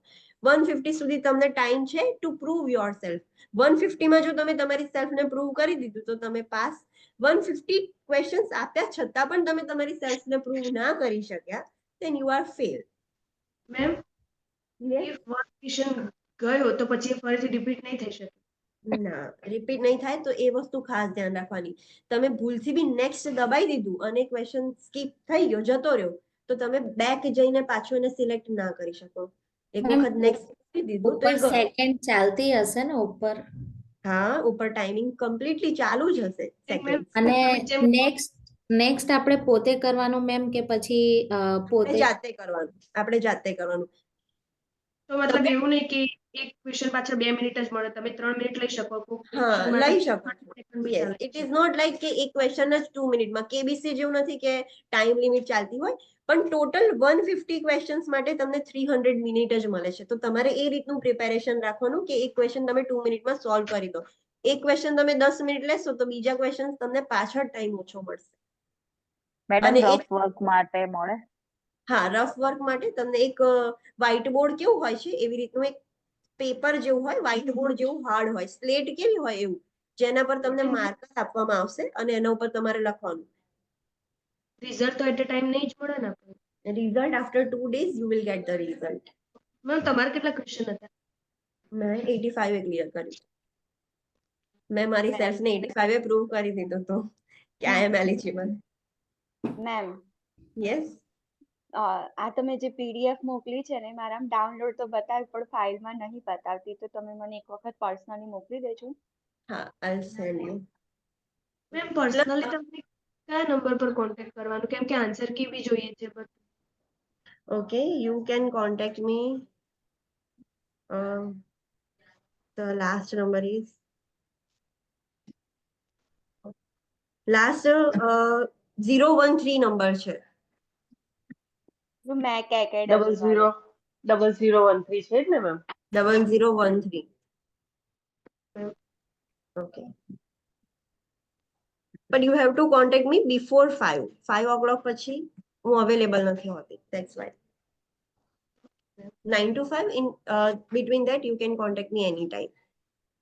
મેમ હજુ એક ક્વેશ્ચન હતો Okay, કે બીજા કોઈ questions જે પૂછવા છે? તમે પેલું ટેસ્ટ લીધો તો ઓન્કોલોજી વાળો, તો એમાં 100 માર્ક્સ નું મતલબ તમે જે માર્ક્સ આપ્યા છે તો એમાંથી આપણે કેવી રીતે માનીએ કે આ મારું પ્રોપર ઇમ્પ્રુવમેન્ટ છે કે નથી?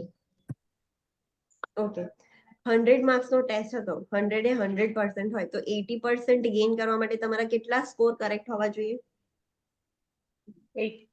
80 જેટલા 80 marks. Yes.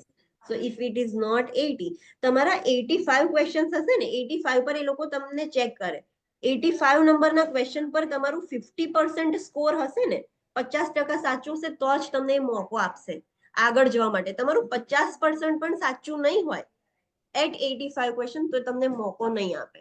So try to give your best in initial, તો તમને એટલીસ્ટ એ પાછળ ચાન્સ આપે. Understood? Okay Yes, ma'am. ma'am. 50%, I am not saying કે 50 marks, 85 ક્વેશ્ચન ની અંદર તમારું 50% સ્કોર તો થઈ ગયેલું હોવું જોઈએ. જો 50% હશે ને તો જ એ તમને આગળ પ્રૂવ કરવા માટે મોકો આપશે કે જેથી કરીને બીજું તમે 30% સ્કોર કરી લો અને એમને સેટિસ્ફેક્શન થાય. જો તમારું 45 છે, 49 છે તો પણ એ સ્ટોપ થઈ જશે. You will not given chance. હું જ્યારે એક્ઝામ આપવા ગઈ હતી ત્યારે મારી જોડે બીજા 2 સ્ટુડન્ટ્સ પણ હતા, અમે સેમ બેચના હતા, અમે સેમ ડેટ બુક કરી હતી સાથે જવા માટે. સો મારું 85 એ બંધ થયું હતું, બીજી એક છોકરીનું પણ 85 એ બંધ થયું હતું અને એક છોકરી હતું એનું 150 એ બંધ થયું હતું. પણ બોથ બંનેનું ક્લિયર નહોતું થયું બીકોઝ એકે 85 એ પ્રૂવ ના કર્યું, 50% કરતા પણ ઓછું હતું. That's why she has not given a chance. બીજીને 150 સુધી ચાન્સ આપ્યું, 85 એનું 50% હતું પણ પછી એ પ્રૂવ ના કરી શકી, એટલે 150 સુધી એને ચાન્સ આપ્યો બટ સ્ટીલ એ પ્રૂવ ના કરી શકી. ધેટ્સ વાય એ ફેલ થઈ ગઈ. સો મેક શ્યોર કે તમે સ્ટાર્ટિંગમાં જ તમારું સ્કોર સારું રાખો તો તમને એટલીસ્ટ મોકો મળે. અને મોકો મળે છે તો પછી તમારે પ્રૂવ કરવું પડશે કે હા યુ આર એલિજિબલ, તમારામાં છે knowledge, you can be a registered nurse. Okay, okay ma'am. Yeah. અને ક્યાંય તમને ખબર નહીં પડે કે તમારું ગ્રાફ કેવો જાય છે, કરેક્ટ કરશો કે નહીં, એ તમારા ઉપર છે. લાઈક જ્યારે મને ક્વેશ્ચન્સ પૂછાયા હતા, 85 ક્વેશ્ચન્સ હતા, એમાંથી 6 કેસ સ્ટડી પૂછાઈ હતી મને 85 ક્વેશ્ચન્સ ની અંદર. તો 36 તો કેસ સ્ટડીના જ હતા. પછી 10 to 15 ક્વેશ્ચન્સ એવા હતા કે આઈ વોઝ નોટ શ્યોર કે આ કરેક્ટ છે કે ઇનકરેક્ટ છે. બસ મેં કર્યું હતું મારું નોલેજ અપ્લાય કરીને, પણ મને ખબર નથી કે મારું કરેક્ટ છે કે ઇનકરેક્ટ છે. રેસ્ટ ઓફ ધ જેટલા બી ક્વેશ્ચન્સ હતા 15 ને છોડીને જેટલા બી 70 ક્વેશ્ચન્સ હતા એમાં આઈ વોઝ પ્રીટી શ્યોર કે મેં કરેક્ટ જ કર્યું છે. મને ખબર હતી કે આ જ આન્સર આવે, આઈ એમ કરેક્ટ. સો તમને એવી શ્યોરિટી હોય then તમને ખબર જ છે કે હા તમારો કરેક્ટ જ છે. 15 ક્વેશ્ચન્સ એવા હતા કે જે હું શ્યોર નથી, બસ મેં કર્યું હતું but I was not sure કે એ કરેક્ટ હતું કે ઇનકરેક્ટ હતું. પણ 70 ક્વેશ્ચન્સમાં હું શ્યોર હતી કે મારો આન્સર કરેક્ટ જ છે. બાકી તમને એ તમારા ઉપર છે પરસેપ્શન પર. બાકી તમને ક્યાંય એવું નહીં બતાવે કે your graph is going up or down કે સ્ટ્રેટ છે. આમનો આમ સ્ટ્રેટ નો સ્ટ્રેટ જાય તો પણ કશું મેટર નથી, આપણો ગ્રાફ ઉપર જ જવું જોઈએ, 80% થઈ જવું જોઈએ ઇન શોર્ટ. રિઝલ્ટ મેમ મેલ પર આવે છે ડાયરેક્ટ? યસ, જે ઈમેલ આઈડી છે તમારી જેનાથી પ્રોસેસ કરી છે, જે ઈમેલ આઈડી, એ મેલ પર રિઝલ્ટ આવશે આફ્ટર 48 અવર્સ, એટલે 2 દિવસ પછી આવે રિઝલ્ટ. એમાં તમારું ખાલી પાસ કે ફેલ જ લખીને આવે, કેટલું સ્કોર છે એવું ના લખીને આવે.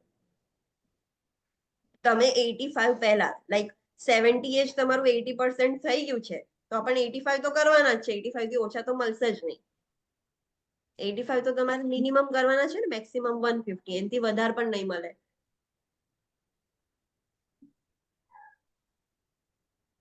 રિઝલ્ટમાં ખાલી પાસ કે ફેલ, એટલે ઇટ ડઝન્ટ મેટર કે તમે 85 એ ક્લિયર કરો છો કે 150 એ કરો છો કે ઇન બિટવીન કરો છો, બસ ક્લિયર કરો છો ધેટ મેટર્સ મોસ્ટ.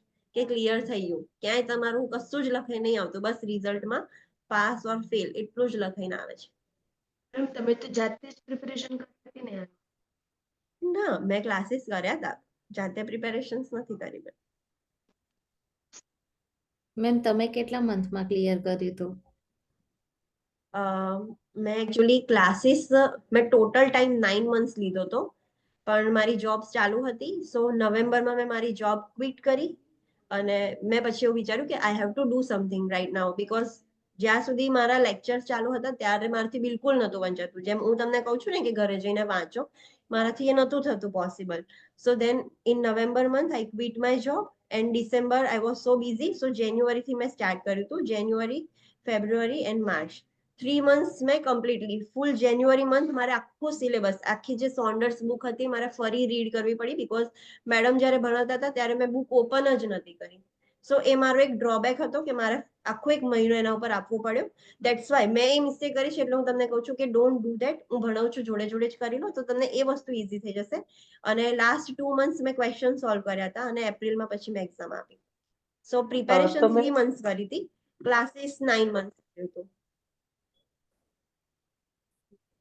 મેં જૂનમાં ક્લાસીસ સ્ટાર્ટ કર્યા હતા. સો જૂનમાં ક્લાસીસ સ્ટાર્ટ કર્યા હતા અને એપ્રિલમાં એક્ઝામ આપી. સો 9 months નું કોચિંગ થઈ જાય કમ્પ્લીટલી, બટ પ્રિપેરેશન 3 months થઈ હતી. સો જો તમે જોડે ને જોડે રીડ કરો ને તો તમારો આ ટાઈમ બચી જાય. જે મેં 3 months પ્રિપેરેશનમાં વેસ્ટ કર્યા એની જગ્યાએ 2 months ની અંદર જ તમારું થઈ જાય. સો એ ટાઈમ ના વેસ્ટ થાય. અને જોબ કરતા હોવ તો you have only this option. Job હોય અને યુ કેન નોટ ક્વિટ. આપણે એક્ઝામ આપવાના ટાઈમે તમારે ક્વિટ કરવી જ પડશે, અધરવાઇઝ નહીં ક્લિયર નહીં થાય તમારા ટાઈમના શોર્ટેજના લીધે. જોબ ચાલુ હોય ને ક્વિટ કર્યું તો પછી 3 મહિના તો લાગશે જ ને ક્લિયર કરવા માટે, પ્રિપરેશન માટે. હા, પ્રિપેરેશન કરવા કેમ કે માટે મારે months પણ સેમ એ જ પ્રોબ્લેમ થઈ રહી છે, એટલે મારે પણ 3 month તો લાગી જ જશે લાસ્ટમાં. જ્યારે તમારું સિલેબસ કમ્પ્લીટ થઈ જાય છે, એ સિલેબસ કમ્પ્લીટ થયા પછી 6 months ની અંદર સિલેબસ કમ્પ્લીટ થઈ જશે. સો એ જે 3 months છે, આફ્ટર 6 months આજે 3 months રહ્યા, એ તમે પ્રિપેરેશન કરશો તો 9 months ની અંદર તમારું ક્લિયર થઈ જશે. તો મેમ તમે 1 monthમાં આખી બુક ક્લિયર કરી, તો મેમ તમે કેટલા અવર્સમાં કમ્પ્લીટ કરી? મીન્સ ડે બાય ડે તમે કેટલા અવર્સ છે? કેમ કે બુક તો કેટલી મોટી છે. હા, 6 month તો મેં ખાલી આપણા એ જ ચાલે છે, રિવિઝન લેક્ચર જ ચાલે છે. હા, સો મેં ખાલી ડેલીનું 2 hours જ રીડિંગ કર્યું છે. પ્રેક્ટિસ, ક્વેશ્ચન પ્રેક્ટિસ બી ખાલી 2 hours જ કર્યું હતું. બીકોઝ હા, હું તમને એટલે જ કહું છું કે ઇટ ડઝન્ટ મેટર તમે 10 કલાક વાંચો છો કે 2 કલાક, પણ જે 2 કલાક રીડ કરો છો એ બહુ જ પ્રોડક્ટિવ સમજીને રીડ કરો છો. તમને ખબર પડવી જોઈએ. મારો ગોલ હતો કે આજે મારે એક ચેપ્ટર પતાવવાનો છે એટલે પતાવવાનો છે. ઇટ ડઝન્ટ મેટર હું 10 કલાક વાંચું કે 2 કલાક, મારે એક ચેપ્ટર પતાવવાનું છે. હું ડેલીના 2 ચેપ્ટર્સ કમ્પ્લીટ કરતી હતી, બીકોઝ આપણા બુકમાં ટોટલ 70 ચેપ્ટર્સ છે. એમાં આખું ફાર્મેકોલોજી એક સાઈડ અલગ કરી દીધું હતું અને બીજા બધા ચેપ્ટર સેપરેટ કર્યા હતા. તો ડેલી મારે 2 ચેપ્ટર્સ તો કમ્પ્લીટ કરવાના જ હતા અને એ મને કમ્પ્લીટ કરતા 2 or 2.5 hours લાગતું હતું, બીકોઝ મારે એકલું જાતે જ રીડ કરવાનું હતું. તો મારી સ્પીડથી રીડ કરતી હતી, બટ જે બી રીડ કરતી હતી લાઈન ટુ લાઈન, એક પણ વર્ડ સ્કીપ કર્યા વગર, અને એને અન્ડરસ્ટેન્ડ કરતી હતી. જે વસ્તુ મને ના ખબર પડે એનો વિડીયો જોઈ લઈએ કે કરીને પણ હું એને એક કોન્સેપ્ટ ક્લિયર કરતી હતી. સો ધેટ હેલ્પ મી મોર. તમારા કોન્સેપ્ટ ક્લિયર હશે તો તમને ખબર પડશે. એક વખત કોન્સેપ્ટ ક્લિયર થાય પછી જ ક્વેશ્ચન સોલ્વિંગ પર જવાનું. એ પહેલા તમે ક્વેશ્ચન સોલ્વ કરશો તો it want help you, because તમને કોન્સેપ્ટ જ ક્લિયર નથી તો ક્વેશ્ચન સોલ્વ કરીને શું ફાયદો થશે? Yes ma'am. So that is how you have to do. Quality reading હોવું જોઈએ, not quantity.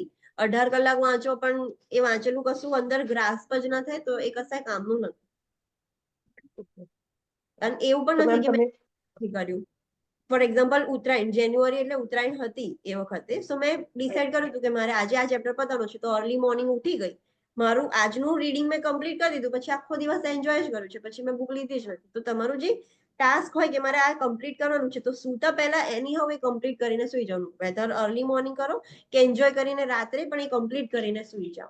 Don't rely on next day કે હા આજે નથી થયું તો કાલે કરીશ, એવું નહીં કરવાનું. જે કમ્પ્લીટ છે કરી જ લેવાનું.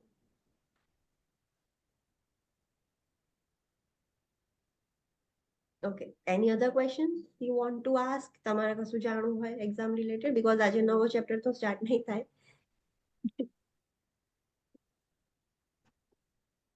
અત્યારે તો મેમ અમે સિમ્પલ નર્સિંગના ક્વેશ્ચન કરી રહ્યા છે solve.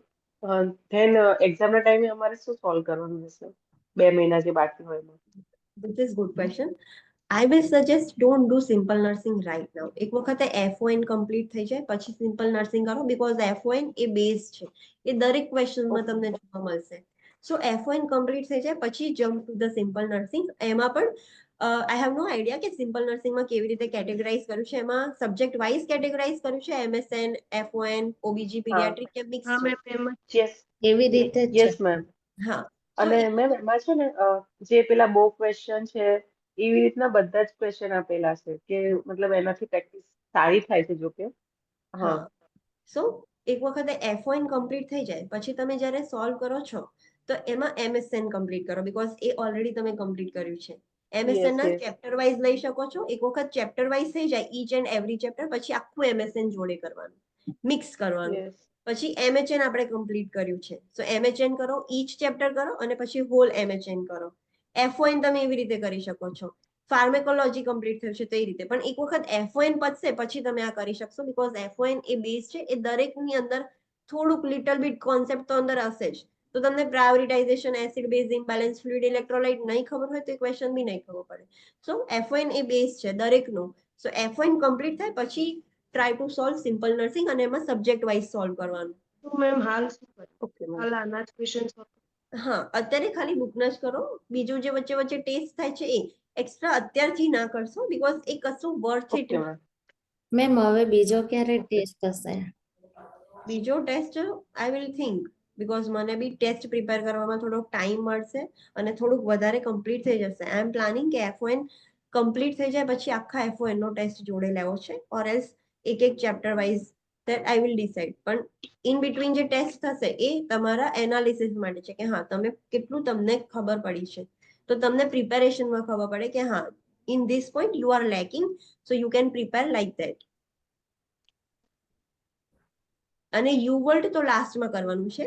You world is your like Bible, Gita, Quran જે બી તમે બિલીવ કરતા હોય એવું છે. તમારું આખું કમ્પ્લીટ થઈ જાય, સિમ્પલ નર્સિંગ સોલ્વ થઈ જાય, આખી બુક સોન્ડર્સ બી તમારા સાઈડથી કમ્પ્લીટ થઈ છે, not only from my side. તમે પણ રીડ કરી છે, પછી જ લાસ્ટમાં યુ વર્લ્ડ કરવાનું. અને યુ વર્લ્ડ રોજ પ્રેક્ટિસ કરવાનું, રોજ ક્વેશ્ચન સોલ્વ કરવાના. મેં જે 2 મંથ્સ હતા એ 2 મંથ્સની અંદર હું ડેલી 100 ક્વેશ્ચન્સ, ફર્સ્ટ મંથ હતો એમાં ડેલી 100 ક્વેશ્ચન સોલ્વ કરતી હતી, 100 to 115. સો એક મહિનાની અંદર મેં ઓલમોસ્ટ 3000 ક્વેશ્ચન્સ ઓલમોસ્ટ સોલ્વ કર્યા હતા. અને નેક્સ્ટ મંથ મેં યુ વર્લ્ડ કર્યું તો એમાં પણ સેમ 100 ક્વેશ્ચન્સ મિનિમમ કરતી હતી. સો 2 મંથ્સની અંદર મેં 6000 ક્વેશ્ચન સોલ્વ કર્યા હતા. તમે જેટલા ક્વેશ્ચન સોલ્વ કરશો એટલા ઓછા જ છે, બીકોઝ કોઈ પણ ક્વેશ્ચન રિપીટ નથી થતો. ક્વેશ્ચન કેમ સોલ્વ કરો છો તમને ખબર પડે કે હા તમારે કેવી રીતે કરેક્ટ આન્સર ફાઇન્ડ આઉટ કરવાનો છે. એવું નથી કે તમે આ 6000 ક્વેશ્ચન સોલ્વ કરે એમાંથી 85 તો આવશે જ. It is not like that. તમે જેટલા કરશો એટલા ઓછા છે, પણ ક્વેશ્ચન સોલ્વ કરવાથી તમારી જે કરેક્ટ આન્સર ફાઇન્ડ આઉટ કરવાની જે ટેન્ડન્સી છે એ ઇન્ક્રીઝ થશે. તમને ખબર પડશે કે કેવી રીતે આન્સર શોધવાનો છે. સો that's why question practice is most important. અને લાસ્ટ જે મંથ છે એમાં કશું રીડિંગ નહીં કરવાનું. અમુક લોકો લાસ્ટ મંથ સુધી બી રીડિંગ કરે છે, તો એવું નથી કરવાનું. લાસ્ટમાં રીડિંગ બધું પહેલા પતાવી દેવાનું છે, પછી ખાલી ક્વેશ્ચન સોલ્વ કરવાના છે. અને જ્યારે ક્વેશ્ચન સોલ્વ કરો એ વખતે એવું થાય કે આ કોન્સેપ્ટ મને નથી યાદ, નથી ખબર પડતી, તો એટલું રીડ કરી લો, એટલો કોન્સેપ્ટ રીડ કરી લો. પણ લાસ્ટ મોમેન્ટ સુધી રીડિંગ બાકી નહીં રાખવાનું, રીડિંગ પહેલા પતાવી દેવાનું. અગર આ સ્ટ્રેટેજી યુઝ કરશો ને તો આઈ ગેરંટી તમારું બી 85 ક્લિયર થઈ જશે. એન્કલેક્સ ઇઝ નોટ લાઈક કે હા બહુ જ હાર્ડ છે, નથી થતું. બસ તમે પ્રોપર પ્લાનિંગથી, સ્માર્ટ વર્કથી કરશો ને તો 85 ઇઝીલી ક્લિયર થઈ જશે. કશું જ એટલું બધું હાર્ડ નથી. તમને કોન્સેપ્ટ ક્લિયર છે, તમે પ્રેક્ટિસ કરી છે. સો who can make you fail? Possibilities નથી. 85 જ ક્લિયર થઈ જશે, પણ પ્રોપર પ્લાનિંગથી કરવું પડશે તમારે. પછી તમે બુક 10 વખત રીડ કરો પણ ખાલી રીડ કરો છો, તમને કોન્સેપ્ટ જ ક્લિયર નથી. હું તમને કશો ક્વેશ્ચન પૂછું છું કે આ કન્ડિશન થાય છે એમાં શું કરવાનું, તમને એ જ ક્લિયર નથી, તો 10 વખત રીડ કરેલું કશાય કામનું નથી. પણ એક વખત રીડ કરો, બટ ક્વોલિટી રીડ કરો. મેં સોન્ડર્સ એક જ વખત રીડ કરી છે. મેં એક સ્ટુડન્ટ જોયું હતું જેને 15 ટાઈમ્સ રીડ કરી હતી, 3rd કે 4th ટ્રાયલે આપી હતી. મેં તો એક જ વખત રીડ કરી હતી, મારી કેપેસિટી નથી વધારે રીડ કરવાની. હમણાં મેમ જે ટેસ્ટ હતો ને એમાં મારા 100 માંથી 45 આવ્યા હતા. So it is less than 50%. Hmm So you have to think કે હા તમારે ક્યાં લેકિંગ પોઈન્ટ હતો, બટ ઇટ ઇઝ પોસિબલ કે હજુ આપણું એફઓએન ક્લિયર નથી, એટલે અમુક એફઓએન ના જે કોન્સેપ્ટ હતા એ તમને ના ફાયા. એટલે જ હું કહું છું કે એક વખત એફઓએન પતી જાય પછી ટેસ્ટ લેવાની મજા આવે, પછી પ્રોપર ઇવેલ્યુએશન થાય કે બેઝ બી ક્લિયર છે, એ Yes. સબ્જેક્ટ બી ક્લિયર છે, સ્ટીલ યુ આર લેકિંગ, તો હવે તમારામાં ફોલ્ટ છે. આ તો આપણે સ્ટડી જ નથી કર્યું તો ઇટ ઇઝ લોજિકલ કે હા તમારો સ્કોર ના થાય, પણ પતી ગયા પછી બી સ્કોર ના થાય એનો મતલબ કે તમારી પ્રિપેરેશન લેક છે. તો એ proper evaluation. Yes. So I will plan કે એફઓએન પતે પછી ટેસ્ટ કન્ડક્ટ કરી, સો પ્રોપર ઇવેલ્યુએશન થાય, સેલ્ફ ઇવેલ્યુએશન થાય, તમને ખબર પડે કે તમારે શું વસ્તુ પ્રિપેર કરવાની છે, ક્યાં તમારું લેક છે. મેમ આ સેમ્પલ નર્સિંગના ક્વેશ્ચન ક્યાંથી મળશે? મારી જોડે નથી એ. સિમ્પલ નર્સિંગ નું એક્સેસ અહીંયા મેકમાંથી જ આપેલું છે. યુ વર્લ્ડ નું, સિમ્પલ નર્સિંગ નું, એલસીવીઆર નું એક્સેસ આપેલું છે તમને. મેમ મેમ આપેલું ઓપન જ નહીં થતું, મતલબ એમ કે છે કે કઈ તો ટેકનિકલ વર્લ્ડનું છે પણ એ ઓપન નથી થતું.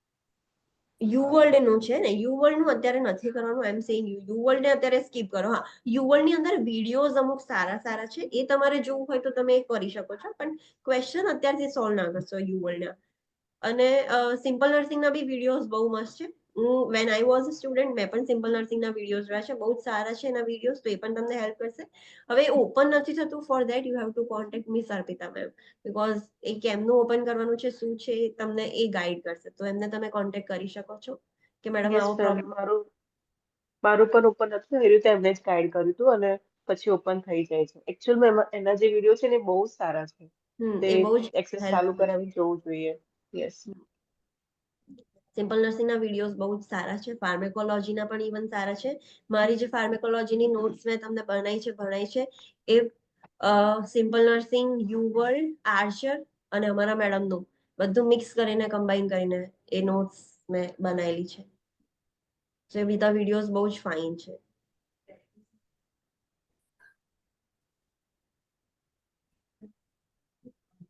સો તમે મિસ અર્પિતા મેમને કોન્ટેક્ટ કરીને તમારું ઓપન કરાવી શકો છો. તમે વિડીયોઝ જોઈને તમને ઇઝીલી એ આઈડિયા તમને ક્લિયર થઈ જશે, તમને ખબર પડશે કે હા ડિઝીઝ કન્ડિશનમાં શું છે. તમારે બીજાને નથી સમજાવવાનું, તમારે સમજવાનું છે. તમારી જે બી લેંગ્વેજ કન્વિનિયન્ટ હોય તમે એમાં સમજી શકો છો. તમને ખબર પડી ગઈ, that is the best thing. તમારે બીજાને સમજાવવાનું નથી.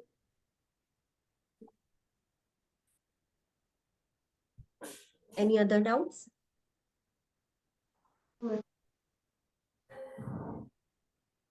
Okay, so I guess we are ending our lecture here. From tomorrow onwards, we will start new chapter, that is vital signs. Now you have to do one thing. આ chapter પતી ગયો છે તો એ પણ રીડ કરી લેવાનું છે, અને ચેપ્ટરની પાછળ જે એક્સરસાઇઝ છે, ક્વેશ્ચન છે, તમારે સોલ્વ કરી લેવાના. If you have any doubt, you can ask me tomorrow કે મેડમ આ ક્વેશ્ચનમાં મને પ્રોબ્લેમ હતો, so I'll make you understand. Okay? Okay thank you ma'am. Thank you ma'am. Okay. Just wait for a while. Let me take the attendance. Thank you ma'am. Thank you. Ma'am આજે Yeah. તમે બહુ સારી સારી strategies કીધી. હા, thank you. આનાથી મારા બહુ બધા ફંડા ક્લિયર થઈ ગયા છે. You can ask me anytime if you want to know. Thank you ma'am. Yeah. Thank you, ma'am.